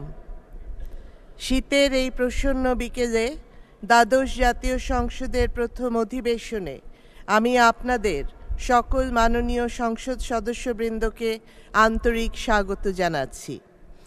গত 7ই জানুয়ারি 2024 অবাধ, সুষ্ঠু, নিরপেক্ষ, শান্তিপূর্ণ, অংশগ্রহণমূলক জাতীয় নির্বাচনে জয়লাভ করে আপনারা জাতীয় সংসদে এসেছেন। আমি বাংলাদেশের জনগণকে অভিনন্দন জানাই একটি সুষ্ঠু, অবাধ, নিরপেক্ষ নির্বাচন উপহার দেওয়ার জন্য। আপনাদের প্রাণঢালা অভিনন্দন ও শুভেচ্ছা জানাচ্ছি।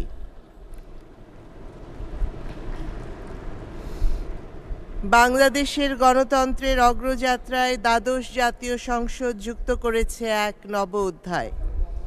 জাগরে চিত্ত জাগরে, জোয়ার এসেছে বিপুল সাগরে, আজি এ উষার পুণ্য লগনে, নতুন সূর্য উঠেছে গগনে। এই মহতী ক্ষণে আমি গভীর শ্রদ্ধাভরে স্মরণ করি বাঙালির মহাজাগরণের পথিকৃৎ, স্বাধীন বাংলাদেশের স্বপ্নদ্রষ্টা ও স্থপতি, সর্বকালের সর্বশ্রেষ্ঠ বাঙালি, জাতির পিতা বঙ্গবন্ধু শেখ মুজিবুর রহমানকে, যার দীর্ঘ 24 বৎসরের আন্দোলন, সংগ্রাম ও নেতৃত্বের মধ্য দিয়ে রক্তক্ষয়ী স্বাধীনতা যুদ্ধের মাধ্যমে আমরা পেয়েছি স্বাধীন সার্বভৌম বাংলাদেশ, পেয়েছি লাল সবুজের পতাকা ও 1972-এ বাংলাদেশের সংবিধান।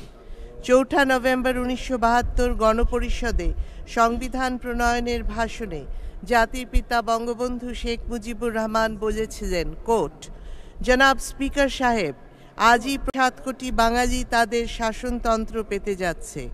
বাংলার ইতিহাসে এই প্রথম যে বাঙালিরা তাদের নিজেদের শাসনতন্ত্র দিচ্ছে। এই শাসনতন্ত্র শহীদের রক্ত দিয়ে লেখা, আনকোট। আমি শ্রদ্ধাভরে স্মরণ করি বঙ্গমাতা বেগম ফজিলাতুন্নেসা মুজিব, জাতীয় 4 নেতা সৈয়দ নজরুল ইসলাম, তাজউদ্দিন আহমেদ, ক্যাপ্টেন মনসুর আলী ও AHM কামরুজ্জামানকে। আমি শ্রদ্ধা জানাই 30 লক্ষ মহান শহীদ ও 2 লক্ষ নির্যাতিত মা বোনদের প্রতি। শ্রদ্ধাভরে স্মরণ করি 1975-এর 15ই আগস্টের কালরাত্রিতে জাতির পিতা বঙ্গবন্ধু শেখ মুজিব ও তার পরিবারের সদস্যদের যারা শাহাদাত বরণ করেন। মাননীয় সদস্যবৃন্দ, আমি অভিনন্দন জানাই সংসদ নেতা মাননীয় প্রধানমন্ত্রী শেখ হাসিনাকে, যিনি জাতির আলোকবর্তিকা রূপে পরপর 4 বার এবং সর্বমোট 5 বার গণপ্রজাতন্ত্রী বাংলাদেশের প্রধানমন্ত্রী নির্বাচিত হয়েছেন। অভিনন্দন জানাই সংসদ উপনেতা, চিফ হুইপ ও মাননীয় হুইপবৃন্দকে। অভিনন্দন জানাই বিরোধী দলের নেতা, বিরোধী দলের উপনেতা ও চিফ হুইপ বৃন্দকে। অভিনন্দন জানাই সকল স্বতন্ত্র সংসদ সদস্যবৃন্দকে। মাননীয় সদস্যবৃন্দ, বাংলাদেশ এগিয়ে যাচ্ছে, বাংলাদেশ এগিয়ে যাবে। বাংলাদেশ আজ বিশ্বে 35তম বৃহৎ অর্থনীতির দেশ। বঙ্গবন্ধু শেখ মুজিবুর রহমানের দর্শনের ভিত্তিতে দরিদ্র বঞ্চিত মানুষের জীবনমান উন্নয়নে নিরলসভাবে কাজ করে চলেছেন প্রধানমন্ত্রী শেখ হাসিনা। দারিদ্র্য দূরীকরণ, খাদ্য নিরাপত্তা নিশ্চিতকরণ, সামাজিক নিরাপত্তা কার্যক্রম, সারা দেশে শতভাগ বিদ্যুতায়ন, গৃহহীনদের আশ্রয়ন, সকল কার্যক্রম সাধারণ খেটে খাওয়া মানুষের কল্যাণেই বাস্তবায়ন করা হচ্ছে। 2024 সাল থেকে স্মার্ট বাংলাদেশ বিনির্মাণে অগ্রাধিকার দেয়া হবে দ্রব্যমূল্য নিয়ন্ত্রণ, কর্ম উপযোগী শিক্ষা, যুবকদের কর্মসংস্থান, লাভজনক কৃষি ব্যবস্থা, সুলভ স্বাস্থ্যসেবা, ব্যাংকসহ আর্থিক খাতের দক্ষতা বৃদ্ধি, সার্বজনীন পেনশন, সন্ত্রাস ও জঙ্গিবাদ রোধ সহ সকল স্তরের গণতান্ত্রিক ব্যবস্থা সুরক্ষা ও চর্চার ক্ষেত্র প্রসারিত করা হবে। অবকাঠামোগত উন্নয়ন, বিনিয়োগ বৃদ্ধির মধ্য দিয়ে আধুনিক প্রযুক্তি নির্ভর স্মার্ট বাংলাদেশ গড়ে তোলাই লক্ষ্য। মাননীয় সদস্যবৃন্দ, এই লক্ষ্য বাস্তবায়নে দ্বাদশ সংসদকে জনগণের প্রত্যাশা পূরণের মূল চালিকা শক্তি রূপে কাজ করে যেতে হবে। সকল অর্জন ও সফলতাকে টেকসই ভিতের উপর ধরে রাখতে হলে আর্থসামাজিক রাজনৈতিক স্থিতিশীলতা নিশ্চিতকরণে জাতীয় সংসদকেই কার্যকর ভূমিকা রাখতে হবে।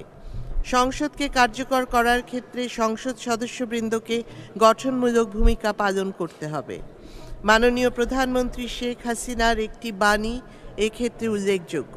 কোট, মাটি আর মানুষের সাথে রাজনীতিকে একাত্ম করতে হবে, সমাজের গভীর থেকে গভীরতর স্তরে পৌঁছাতে হবে, জনগণের বিশ্বস্ত বন্ধু হিসেবে সততা ও যোগ্যতার প্রমাণ দিতে হবে। আনকোট। সংসদীয় গণতন্ত্রের অব্যাহত চর্চাই পারে আইনের শাসন সমুন্নত রেখে মৌলিক স্বাধীনতা ও মানবাধিকার, ন্যায় বিচার পাওয়ার অধিকার নিশ্চিতকরণের মধ্য দিয়ে শোষণ ও বৈষম্যমুক্ত সমাজ প্রতিষ্ঠা করতে। আমি আশা করি দ্বাদশ জাতীয় সংসদে আমাদের সম্মিলিত প্রয়াসে আমরা স্পিরিট অফ রিয়েল ডেমোক্রেসি অর্জন করতে পারব। Spirit of real democracy can be attained by fostering tolerance, freedom of constructive discussion and understanding. আসুন 2041 সালের মধ্যে দারিদ্র্যমুক্ত, উন্নত, সমৃদ্ধ, স্মার্ট সোনার বাংলা প্রতিষ্ঠায় আমরা সকলেই একযোগে কাজ করি। সংসদ পরিচালনায় আমি আপনাদের সকলের একান্ত সহযোগিতা কামনা করছি। আমার নির্বাচনী এলাকা 24 রংপুর 6 পীরগঞ্জ উপজেলাবাসীর প্রতি আমি গভীর কৃতজ্ঞতা জানাচ্ছি। পীরগঞ্জবাসীর ভালোবাসা, সমর্থন, দোয়া ও ভোটে আমি স্পিকার আসনে নির্বাচিত হতে পেরেছি। মাননীয় সংসদ সদস্যবৃন্দ, জাতীয় সংসদের স্পিকার হিসেবে আপনারা আমাকে পুনরায় নির্বাচিত করে যে আস্থা রেখেছেন তার মর্যাদা অক্ষুণ্ণ রেখে নিষ্ঠার সাথে দায়িত্ব পালনে আমি বদ্ধপরিকর। পরিশেষে বলতে চাই, তোমার পতাকা যারে দাও তারে বহিবারে দাও শকতি। ধন্যবাদ। বাংলাদেশ চিরজীবী হোক। জয় বাংলা, জয় বঙ্গবন্ধু।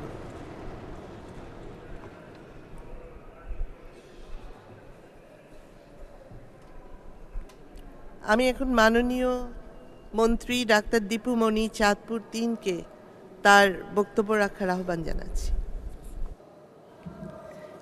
মাননীয় স্পিকার, মাননীয় সংসদ নেতা, সকল মাননীয় সংসদ সদস্য, সকলকে সালাম এবং শুভ অপরাহ্ন।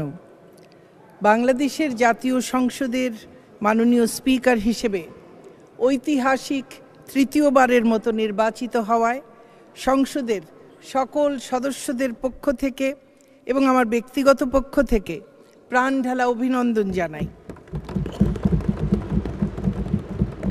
প্রাণঢালা অভিনন্দন জানাই মাননীয় স্পিকার আপনাকে, ডক্টর শিরিন শারমিন চৌধুরী।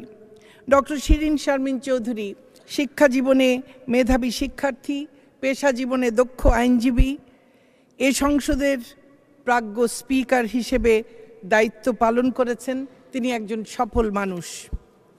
রাজনীতিতে তার হাতে খড়ি পারিবারিক পরিসরেই, জাতীয় রাজনীতিতে আগমন বঙ্গবন্ধু কন্যা জননেত্রী শেখ হাসিনার হাত ধরে, আওয়ামী লীগের আদর্শে জারিত মানুষ তিনি।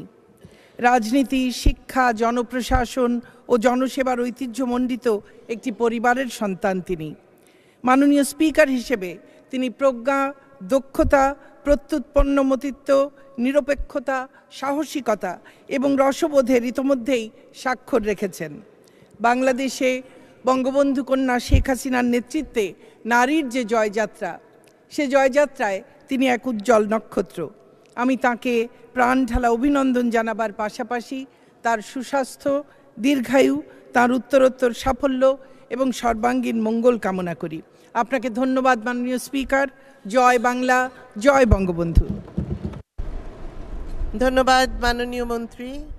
আমি এখন মাননীয় বিরোধী দলের নেতা জনাব গোলাম মোহাম্মদ কাদেরকে তার বক্তব্য রাখার আহ্বান জানাচ্ছি। বিসমিল্লাহির রহমানির রহিম। মাননীয় স্পিকার হিসাবে পুনর্নির্বাচিত হওয়ায় আপনাকে আমি অভিনন্দন জানাচ্ছি। একই সঙ্গে সুযোগ পেয়ে আমি মাননীয় প্রধানমন্ত্রী, মন্ত্রিপরিষদের সদস্যবৃন্দ, সংসদ উপনেতা, চিফ হুইপবৃন্দ, বিরোধী দলীয় উপনেতা, বিরোধী দলীয় চিফ হুইপ, দ্বাদশ সংসদে নির্বাচিত সকল সংসদ সদস্যদের প্রতি অভিনন্দন জানাচ্ছি। একই সঙ্গে রংপুর 3 রংপুর সদর নির্বাচনী এলাকায় জনগণকে আমি ধন্যবাদ জানাচ্ছি, কৃতজ্ঞতা জানাচ্ছি আমার প্রতি আস্থা রাখার জন্য এবং আমাকে সমর্থন জানার জন্য। মাননীয় স্পিকার, আপনি অত্যন্ত উচ্চ শিক্ষিত, মেধাবী, প্রতিভাবান, কাজে অত্যন্ত দক্ষ। আমরা লক্ষ্য করেছি বিশ্বের অনেক স্থানে স্পিকার দল থেকে নির্বাচিত হলেও সম্পূর্ণ নিরপেক্ষভাবে সংসদ পরিচালনা তার ভূমিকা পালন করেন। আমাদের দেশে অবশ্য 96 সাল থেকে আমি বিভিন্ন সংসদে ছিলাম। আওয়ামী লীগের শাসনামলও এবং বিএনপি যখন ক্ষমতা ছিল তখনও আমি সংসদে আসার সুযোগ লাভ করেছিলাম এবং সংসদ দেখেছি। সেখানে একটা জিনিস বুঝতাম যে দলীয়ভাবে নির্বাচিত হলেও দেখা যেত যে ওনারা দলীয় আনুগত্য থাকা সত্ত্বেও বাহ্যিকভাবে হলেও চেষ্টা করতেন নিরপেক্ষভাবে নিজেকে উপস্থাপন করতে। আমি আপনার কাছে প্রত্যাশা করছি যে আপনি সম্পূর্ণ নিরপেক্ষভাবে এই সংসদ পরিচালনা করবেন এবং সেটি আমার দাবি আপনার কাছে। আরেকটি জিনিস আমি একটু বলতে চাই মাননীয় স্পিকার, আমাদের ইংরেজিতে একটি কথা আছে সিমেট্রি, যার বিশেষণে বলা হয় সিমেট্রিক্যাল, বাংলায় অনুবাদ করলে প্রতিসাম্য। মানে একই জিনিস, একটা ছবি যদি মাঝখান থেকে ভাঁজ করে এক পাশ থেকে আরেক পাশে ভাঁজ করা যায়, মাঝখান দিয়ে টেনে রেখা টেনে, তাহলে একটার সঙ্গে আরেকটা যখন মিল হয় ওটা হলো সিমেট্রি। তো দুই অংশই পরস্পর সমান হলে আর কি। মানুষের মুখমণ্ডলও যেমন মাঝখান দিয়ে যদি ভাগ করা যায় একটা ছবিকে এবং দুপাশে করা যায়, তাহলে যদি একসঙ্গে হয় থেকে সেটা হলো সিমেট্রিক্যাল। এবং সিমেট্রির মধ্যে সৌন্দর্য, যত সিমেট্রিক্যাল হবে তত সুন্দর দেখাবে। এবং সিমেট্রিক্যালের বাইরে আরেকটা জিনিস হলো, যদি মানুষের গুণাগুণ, যেমন দুটো কান একই রকম শ্রবণ শক্তি, দুটো চক্ষু একই ধরনের দৃষ্টিশক্তি ইত্যাদি হলে এটা সর্বাত্মকভাবে সুন্দর হয়, মানে নিখুঁত হয়। তা আমরা আমাদের ব্যক্তিগত জীবনে আমি দেখেছি যে মানুষের চেহারা যদি কোনো কারণে সিমেট্রি লস হয়, আমার বেলস পালসি হয়ে হঠাৎ করে এক পাশটা প্যারালাইসিস হয়ে গেছিলো, মুখটা একটু বাঁকা হয়ে গেছিলো, তখন যে কত কুৎসিত এবং যে কোনো খাওয়া দাওয়া কথাবার্তায় কত সমস্যা, এটা আমি লক্ষ্য করেছিলাম। আমি এটা অপ্রাসঙ্গিকভাবে না মাননীয় স্পিকার, প্রাসঙ্গিকভাবে বলতে চাই যে আমাদের স্পিকার আপনার আসনের যদি সামনের দিকে আমরা সরাসরি দেখি, তাহলে এই সংসদকে সম্পূর্ণ দুভাবে একটা সিমেট্রিক্যাল একটা প্যাটার্ন সিটিং অ্যারেঞ্জমেন্ট। এখানে এক পাশে হলো আমাদের স্পিকার, আপনার ডান দিকে মাননীয় সংসদ নেতা মাননীয় প্রধানমন্ত্রী, আরেক পাশে হলো সংসদ উপরে, তার পাশে সংসদ উপনেতা, তার পাশে সরকার দলীয় সিনিয়র নেতৃবৃন্দ, পিছনে সরকার দলীয় নেতৃবৃন্দ, আবার বাঁ পাশে বিরোধী দলীয় নেতা, বিরোধী দলীয় উপনেতা এবং একই রকম সাজানো আছে। মানে স্পিকার, আমাদের এটা উদ্দেশ্য ছিল যে দুই পক্ষই শক্তিতে সমান হবে। একটা হলো সংসদে সরকার পক্ষ, সরকারি দল, আর একটা হলো বিপক্ষ, এবং তারা সংখ্যাও সমান কাছাকাছি থাকবে। তাহলে তাদের মধ্যে সমানে সমানে লড়াই হবে দেশের স্বার্থে, নিজেদের মতামতকে প্রাধান্য দিয়ে তর্ক বিতর্ক ঝগড়াঝাটি হবে সংসদে, তারপর জনগণের পক্ষে সিদ্ধান্ত হবে। এটাই ছিল আমাদের এই সংসদ তৈরি করার উদ্দেশ্য। মাননীয় স্পিকার, জাতীয় সংসদকে সংবিধানে ইংরেজিতে আমাদেরকে বলা হয়েছে হাউস অব দ্য নেশন, অর্থ জাতীয় কক্ষ। জাতীয় কক্ষ দলমত নির্বিশেষে সকল জনগণের প্রতিনিধিদের মিলনস্থল। সেখানে প্রধানত সরকারি দল এক পক্ষ, সরকারি বিপরীত দল আর এক পক্ষ। মানে স্পিকার, নির্বাচন পরবর্তী বর্তমান সংসদে আসন সংখ্যা অনুযায়ী শতকরা প্রায় 75 ভাগ সরকার দলীয় এবং 21 ভাগ স্বতন্ত্র, তারাও প্রায় সরকার দলীয়, তাদের মধ্যে 3-4 ভাগ শুধু বিরোধী দলীয় সদস্য। কাজে এখানে সুন্দরভাবে সিটিং অ্যারেঞ্জমেন্ট যতই সিমেট্রিক্যাল হোক, এই আসন বন্টন ইত্যাদিতে সিমেট্রির অভাব হয়েছে, যার জন্য আমরা মনে করি এটাকে সম্পূর্ণভাবে সুন্দর বলা যায় না। মানে স্পিকার, আমাদের পতাকা লাল এবং সবুজ, শুধু লাল নয়, শুধু সবুজ নয়। যদি সরকারি দলকে লাল বলি তাহলে এই সংসদ সম্পূর্ণ লালময়, শুধু সবুজটা শুধু ছিটে ফোটা। তো আমরা মনে করি যে হাউস অব দ্য নেশন, জাতীয় কক্ষ, যেখানে সম্পূর্ণ জাতিকে খুঁজে পাওয়া যাবে, এটা এই সংসদে খুঁজে পাওয়া একটু কঠিন হবে মাননীয় স্পিকার। সে প্রেক্ষিতে বর্তমান সংসদ জাতিকে কতটুকু প্রতিনিধিত্ব করতে সক্ষম হবে তার আশঙ্কার বিষয়, ভালোভাবে বলতে হবে বিতর্কের বিষয়। তবে দুই অংশের কর্মকাণ্ডের ব্যবধান কমাতে পারলে, অর্থাৎ সরকার ও সরকার বিরোধীদের সংসদীয় কর্মকাণ্ডের ব্যবধান কমাতে পারলে যতটা কমবে ততটুকু বেশি কার্যকর হিসাবে সংসদ গণ্য হবে। এই আশঙ্কা অবাস্তব নয় যদি বলি মাননীয় স্পিকার যে এই সংসদ কখনোই সম্পূর্ণ নিখুঁতভাবে দায়িত্ব পালনে সক্ষম হবে না। তবে সরকার বিরোধীরা যত বেশি সক্রিয় ভূমিকা পালন করতে সক্ষম হবেন বা করবেন, ততটুকুই খুঁজ হ্রাস পাবে। মাননীয় স্পিকার, সে প্রেক্ষিতে আমাদের দাবি, বেশি করে সরকার বিরোধী মতামতকে সংসদে তুলে ধরার সুযোগ দিবেন। আমাদের সংসদের বিদ্যমান ভারসাম্য ত্রুটি যতটা সম্ভব কমানোর প্রচেষ্টা আমরা অব্যাহত রাখব। চাই আপনি সর্বাত্মক সহযোগিতা করবেন, এ আমাদের প্রত্যাশা। মাননীয় স্পিকার, আপনার উত্তরোত্তর মঙ্গল কামনা করছি, আপনার সুন্দরভাবে সংসদ পরিচালনা করুন এই দোয়া করছি। আসসালামু আলাইকুম।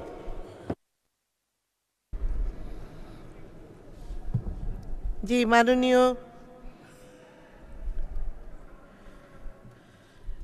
মাননীয় সদস্য শেখ ফজল করিম সেলিম, গোপালগঞ্জ 2।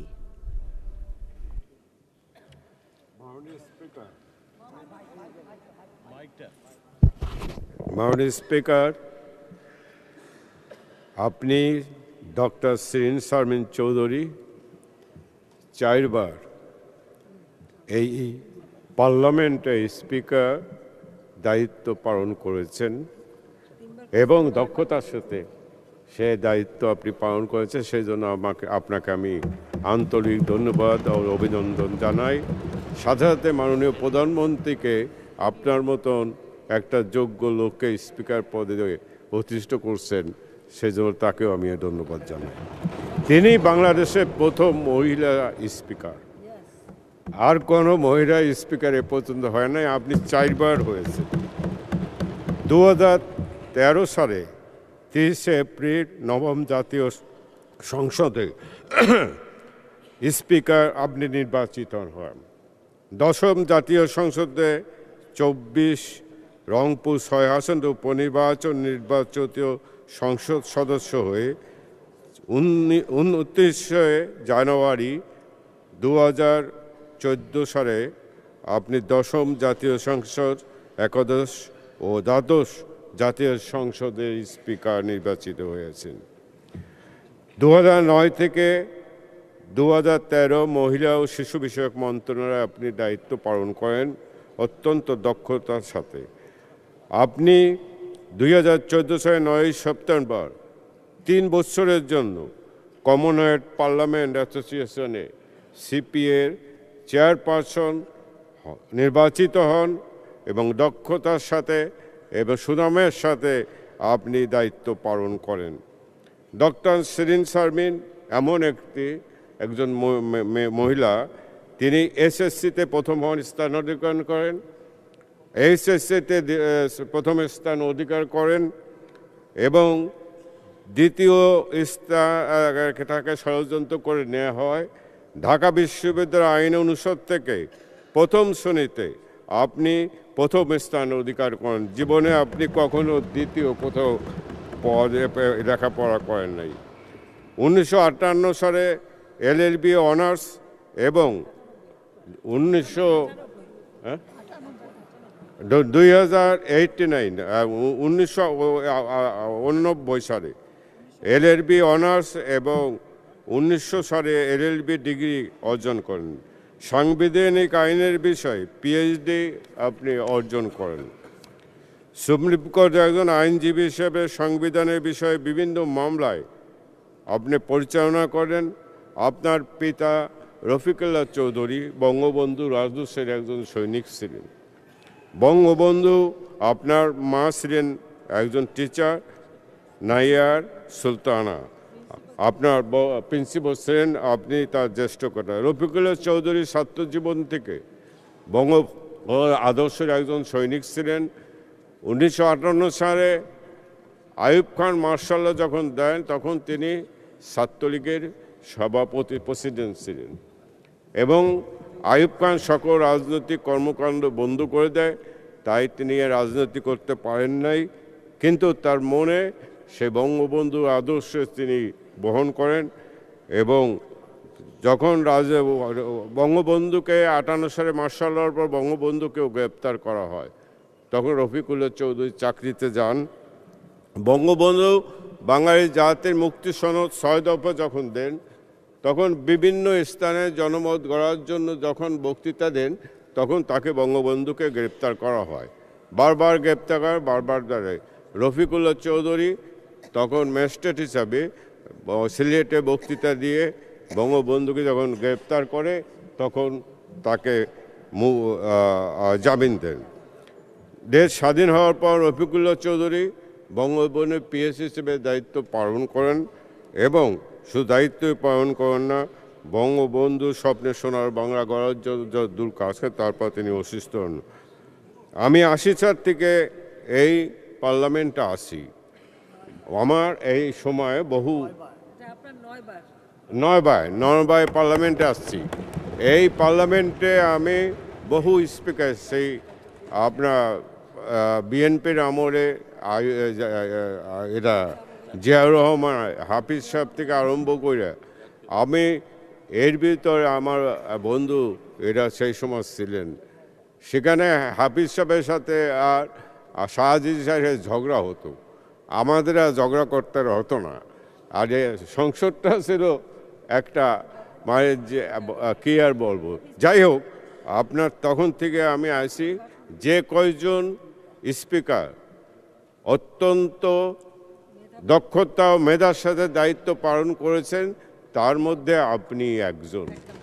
আপনার ব্যবহার অমায়িক এবং আপনি সবসময় আমাদের প্রত্যেকটা সদস্যের সাথে হাসি মুখে কথা বলেন। আপনার দীর্ঘায়ু কামনা করি, আগামীতে যাতে আপনাকে আবার স্পিকার আমরা দেখতে পারি। আপনাকে ধন্যবাদ মাননীয় স্পিকার। ধন্যবাদ মাননীয় সদস্য। মাননীয় সদস্যবৃন্দ, দিনের কার্যসূচি অনুযায়ী এখন সংসদে নতুন ডেপুটি স্পিকার নির্বাচন। মাননীয় সদস্যবৃন্দ, আমি এখন দিনের কার্যসূচিতে অন্তর্ভুক্ত ডেপুটি স্পিকার পদে নির্বাচনের বিষয়টি নিয়ে অগ্রসর হব। জাতীয় সংসদের ডেপুটি স্পিকার পদে নির্বাচনের জন্য আমি একটি মাত্র মনোনয়নপত্র পেয়েছি। এই মনোনয়নপত্রে ডেপুটি স্পিকার নির্বাচনের জন্য মাননীয় সদস্য জনাব মোহাম্মদ শামসুল হক টুকু ৬৮ পাবনা ১-এর নাম প্রস্তাব করা হয়েছে।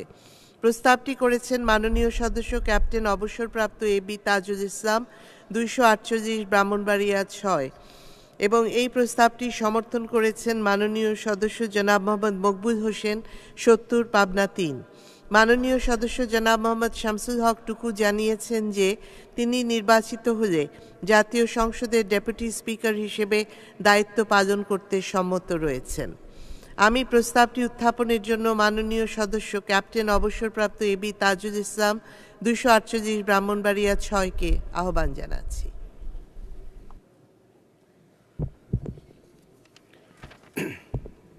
মাননীয় স্পিকার, আপনাকে অসংখ্য ধন্যবাদ।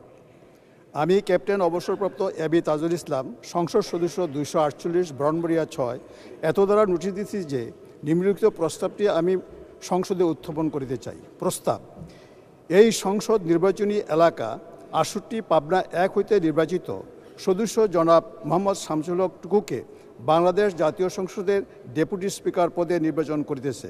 মাননীয় স্পিকার, আপনাকে অসংখ্য ধন্যবাদ। ধন্যবাদ মাননীয় সদস্য। আমি এখন প্রস্তাবটি সমর্থনের জন্য মাননীয় সদস্য জনাব মোহাম্মদ মকবুল হোসেন, ৭০ পাবনা ৩-কে আহ্বান জানাচ্ছি। বিসমিল্লাহির রহমানির রহিম। মাননীয় স্পিকার, আপনাকে ধন্যবাদ। আমি মোহাম্মদ মকবুল হোসেন, সংসদ সদস্য ৭০ পাবনা ৩, মাননীয় সংসদ সদস্য ক্যাপ্টেন অবসরপ্রাপ্ত এবি তাজুল ইসলাম কর্তৃক উত্থাপিত প্রস্তাবটি সমর্থন করছি। মাননীয় স্পিকার, আপনাকে ধন্যবাদ। ধন্যবাদ মাননীয় সদস্য। ডেপুটি স্পিকার পদে নির্বাচনের জন্য মাত্র একটি মনোনয়ন পাওয়া গেছে। এই অবস্থায় জনাব মোহাম্মদ শামসুল হক টুকু ডেপুটি স্পিকার পদে নির্বাচিত হয়েছে বলে ঘোষণা করা যেতে পারে, কিন্তু কার্যপ্রণালী বিধির ৮ ও ৯ বিধিতে ডেপুটি স্পিকার পদে নির্বাচন সম্পর্কিত প্রস্তাব ভোটে দেওয়ার বিধান থাকায় আমি প্রস্তাবটি সংসদের সামনে পেশ করছি। সংসদের সামনে প্রশ্ন হচ্ছে, নির্বাচনী এলাকা ৬৮ পাবনা ১ থেকে নির্বাচিত মাননীয় সদস্য জনাব মোহাম্মদ শামসুল হক টুকুকে বাংলাদেশ জাতীয় সংসদের ডেপুটি স্পিকার পদে নির্বাচিত করা হোক। যারা এই প্রস্তাবের পক্ষে আছেন তারা হাঁ বলুন। যারা এই প্রস্তাবের বিপক্ষে আছেন তারা না বলুন। হাঁ জয়যুক্ত হয়েছে, হাঁ জয়যুক্ত হয়েছে, হাঁ জয়যুক্ত হয়েছে। অতএব মাননীয় সদস্য জনাব মোহাম্মদ শামসুল হক টুকু সর্বসম্মতিক্রমে ও বিনা প্রতিদ্বন্দ্বিতায় বাংলাদেশ জাতীয় সংসদের ডেপুটি স্পিকার নির্বাচিত হলেন।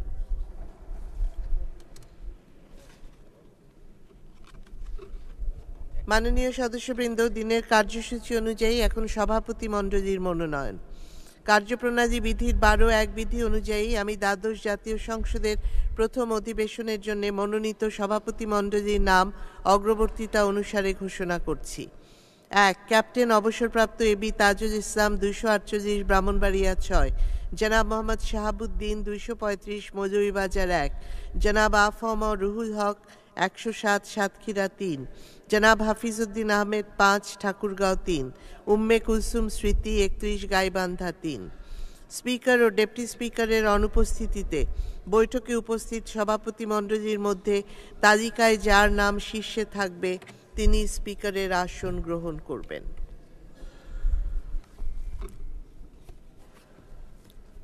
মাননীয় সদস্যবৃন্দ, দিনের কার্যসূচি অনুযায়ী এখন শোক প্রস্তাব। আমি গভীর দুঃখের সাথে জানাচ্ছি যে আমরা ইতিমধ্যে কুয়েতের মহামান্য আমির শেখ নওয়াফ আল আহমদ আল জাবের আল সাবাহকে হারিয়েছি। তার মৃত্যুতে মহান জাতীয় সংসদ গভীর শোক ও দুঃখ প্রকাশ করছে। মাননীয় সদস্যবৃন্দ, আমি গভীর দুঃখের সাথে জানাচ্ছি যে আমরা ইতিমধ্যে একজন সাবেক মাননীয় মন্ত্রী, একজন সাবেক মাননীয় প্রতিমন্ত্রী ও একজন সাবেক মাননীয় সংসদ সদস্যকে হারিয়েছি, যারা হলেন সৈয়দ আবুল হোসেন, সাবেক যোগাযোগ মন্ত্রী, তথ্য ও যোগাযোগ প্রযুক্তি মন্ত্রী, স্থানীয় সরকার পল্লী উন্নয়ন ও সমবায় প্রতিমন্ত্রী, সাবেক মাননীয় সংসদ সদস্য, পঞ্চম, সপ্তম, অষ্টম ও নবম জাতীয় সংসদ, মাদারীপুর 3 আসন। বীর মুক্তিযোদ্ধা জিনাতুন্নেসা তালুকদার, সাবেক মহিলা ও শিশু বিষয়ক প্রতিমন্ত্রী, প্রাথমিক ও গণশিক্ষা প্রতিমন্ত্রী ও উপমন্ত্রী, সাবেক মাননীয় সংসদ সদস্য, সপ্তম জাতীয় সংসদ, সংরক্ষিত মহিলা আসন 6 ও নবম জাতীয় সংসদ, সংরক্ষিত মহিলা আসন 11। ডক্টর মোহাম্মদ আকরাম হোসেন চৌধুরী, সাবেক মাননীয় সংসদ সদস্য, নবম জাতীয় সংসদ, নওগাঁ 3 আসন। উল্লেখিত বিশিষ্ট ব্যক্তিবর্গের প্রত্যেকের একটি করে জীবন বৃত্তান্ত সম্বলিত শোক প্রস্তাব আমি এই মহান সংসদে উত্থাপন করছি। শোক প্রস্তাবের অনুলিপি আপনাদের মাঝে সরবরাহ করা হয়েছে। তাদের মৃত্যুতে মহান জাতীয় সংসদ গভীর শোক ও দুঃখ প্রকাশ করছে। মাননীয় সদস্যবৃন্দ, আমরা ইতিপূর্বে সংসদ সচিবালয়ের পরিচালক বেগম লাবণ্য আহমেদ, সিনিয়র সহকারী সচিব খন্দকার আব্দুল মোতালিব, ব্যক্তিগত কর্মকর্তা মোহাম্মদ নজরুল ইসলাম ও কেয়ারটেকার মুনিরুদ্দিন আহমেদকে হারিয়েছি। তাদের মৃত্যুতে মহান সংসদ গভীর শোক ও দুঃখ প্রকাশ করছে। মাননীয় সদস্যবৃন্দ, সাবেক সচিব ও রাষ্ট্রদূত ওয়াজিউর রহমান, বাংলাদেশ পুলিশের সাবেক মহাপরিদর্শক বীর মুক্তিযোদ্ধা নুরুল আনোয়ার, জাতীয় অধ্যাপক ব্রিগেডিয়ার অবসরপ্রাপ্ত আব্দুল মালিক, জার্মানির কিংবদন্তি ফুটবলার ফ্রান্স বেকেনবাওয়ার ও সংসদ সদস্য মোফাজ্জল হোসেন চৌধুরী পুত্র সাজেদুল হোসেন চৌধুরী দীপুর মৃত্যুতে মহান সংসদ গভীর শোক ও দুঃখ প্রকাশ করছে। মাননীয় সদস্যবৃন্দ, জাপান ও নেপালে ভয়াবহ ভূমিকম্প, চীনের মধ্য অঞ্চলীয় হেনান প্রদেশে কয়লা খনিতে দুর্ঘটনা, রাজধানীর গোপীবাগে ঢাকাগামী বেনাপোল এক্সপ্রেস ট্রেনে অগ্নিকাণ্ড, গাজীপুরের ভাওয়ালে ঢাকাগামী মোহনগঞ্জ এক্সপ্রেস ট্রেন দুর্ঘটনা, দ্বাদশ জাতীয় সংসদ নির্বাচনের প্রাক্কালে বিএনপি জামাতের সাম্প্রতিক আগুন সন্ত্রাস, মানিকগঞ্জের পাটুরিয়ায় ফেরিডুবি এবং দেশ বিদেশের বিভিন্ন স্থানে দুর্ঘটনায় হতাহতদের স্মরণে মহান জাতীয় সংসদ গভীর শোক প্রকাশ, সকল বিদেহী আত্মার মাগফিরাত কামনা এবং শোক সন্তপ্ত পরিবারের সদস্যদের প্রতি আন্তরিক সমবেদনা জ্ঞাপন করছে। উত্থাপিত শোক প্রস্তাবগুলো ব্যতীত যদি অন্য কোনো বিশিষ্ট ব্যক্তি বা ব্যক্তিবর্গের নাম বাদ পড়ে থাকে, তবে তার বা তাদের নাম ও সংক্ষিপ্ত জীবন বৃত্তান্ত সংসদ সচিবালয়ে পৌঁছে দিলে তা পরবর্তীতে শোক প্রস্তাবের অন্তর্ভুক্ত করার জন্য বিবেচনা করা হবে। মাননীয় সদস্যবৃন্দ, আমি এখন শোক প্রস্তাবগুলো সর্বসম্মতিক্রমে গ্রহণ করার জন্য এই মহান সংসদকে অনুরোধ জানাচ্ছি।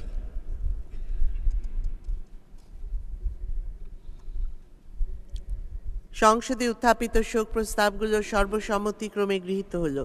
এই প্রস্তাবগুলো যথারীতি সংসদের কার্যবিবরণীতে অন্তর্ভুক্ত করা হবে এবং শোক প্রস্তাবগুলোর অনুলিপি সংশ্লিষ্ট সম্মানিত ব্যক্তিবর্গের শোক সন্তপ্ত পরিবারের সদস্যদের নিকট প্রেরণ করা হবে।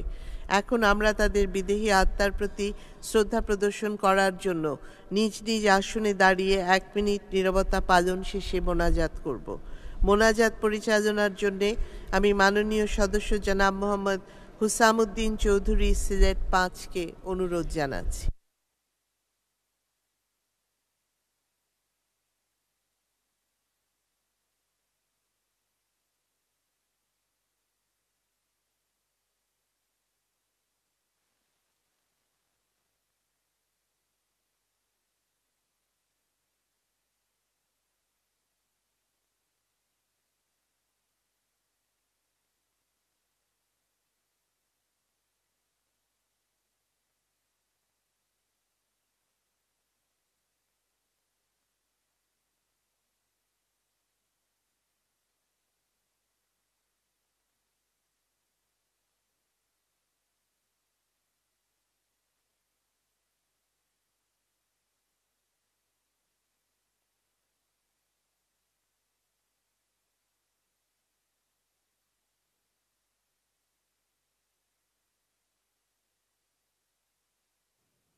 اللهم آمين. الحمد لله رب العالمين والصلاة والسلام على سيد المرسلين وعلى آله وأصحابه وأهل بيته أجمعين. ربنا تقبل منا إنك أنت السميع العليم وتب علينا إنك أنت التواب الرحيم. আল্লাহ, এই মহান জাতীয় সংসদের এই অধিবেশন আপনি কবুল করুন। আল্লাহ, আমাদের দেশকে সমৃদ্ধশালী দেশ সোনার বাংলাদেশ হওয়ার তৌফিক দান করে দেন। আল্লাহ, আমাদের দেশের মহান মুক্তিযুদ্ধের স্থপতি বঙ্গবন্ধু শেখ মুজিবুর রহমান সাহেব এবং জাতীয় চার নেতা সহ সমস্ত মুক্তিযুদ্ধে অংশগ্রহণকারী যারা শহীদ হয়েছেন, আল্লাহ তাদেরকে তাদের কবরের মধ্যে রহমতের জড়ি বর্ষণ করুন। আল্লাহ, মাননীয় প্রধানমন্ত্রীর নেতৃত্বে এই দেশকে সমৃদ্ধশালী হওয়ার তৌফিক দান করুন। আমরা যারা নির্বাচিত হয়েছি আমাদের অঞ্চল সহ সমস্ত দেশের খিদমত করার তৌফিক দান করুন। আমাদের speaker, deputy speaker, chief whip সহ হুইপবৃন্দ এবং যারা সংসদ নেতা সহ যারা আছেন, উপনেতা সহ যারা আছেন, সকলের হায়াত এবং সুস্থতা দান করে দেন। আল্লাহ, এই জাতিকে সমৃদ্ধশালী হিসাবে সমস্ত দুশ্মনী থেকে আপনি হেফাজত করুন। ইয়া আল্লাহ, যাদেরকে আমরা হারিয়েছি তাদেরকে আপনি মাগফিরাত দান করে দেন। আল্লাহ, আমাদের সমস্ত আশা প্রত্যাশাকে আপনি পূরণ করার তৌফিক দান করেন। অনেক চড়াই উতরাই পার করে দেশের স্বাধীনতা আমরা পেয়েছি। লাখো মানুষের শহীদ হওয়ার প্রেক্ষিতে এদেশ আমরা পেয়েছি। মা বোনের ইজ্জত নষ্ট হয়েছে। আল্লাহ, এ দেশ সোনার বাংলাদেশ, এই পতাকায় রক্ষা করার সমস্ত বিদেশি চক্রান্ত থেকে এ দেশকে হেফাজত রাখার তৌফিক দান করে দেন। আল্লাহ, এই সোনার বাংলাদেশের সমস্ত কার্যক্রম মাননীয় প্রধানমন্ত্রীর এই মহান উদ্যোগগুলোকে আপনি কবুল করুন, সফলতা দান করে দিন। আল্লাহ, তাকে হায়াতে তৈয়বা সেহাতে কামিলা নসিব করেন। তার পরিবারের সদস্যরা নির্মমভাবে শাহাদত বরণ করেছেন। আল্লাহ, তাদের রুহের মাগফিরাত কামনা করছি। আল্লাহ, আজকের মহান সংসদ থেকে আমরা দোয়া করছি আমাদের দেশের সমস্ত বিপদ আপদ থেকে আমাদের দেশকে হেফাজত করুন, গজব থেকে আমাদের দেশকে হেফাজত করুন। আল্লাহ, আমাদের দেশের উপরে শান্তি রহমত দান করুন, আমাদেরকে ইজ্জতের সাথে কামিয়াবি নসিব করেন। সুবহান রব্বিকা রব্বিল ইজ্জতি আম্মা ইয়াসিফুন। আল্লাহ, দেশের জনগণের প্রত্যাশাকে পূরণ করার তৌফিক দান করেন। সুবহান রব্বিকা রব্বিল ইজ্জতি আম্মা ইয়াসিফুন ওয়া সালামুন আলাল মুরসালিন ওয়ালহামদুলিল্লাহি রাব্বিল আলামিন। মাননীয় সদস্যবৃন্দ, সংসদের বৈঠক আগামী 21 মাঘ 1430 4 ফেব্রুয়ারি 2024 রবিবার বিকাল 4:45 পর্যন্ত মুলতবি করা হলো। আপনাদের সহযোগিতার জন্য আন্তরিক ধন্যবাদ। আসসালামু আলাইকুম। বাংলাদেশ চিরজীবী হোক। জয় বাংলা।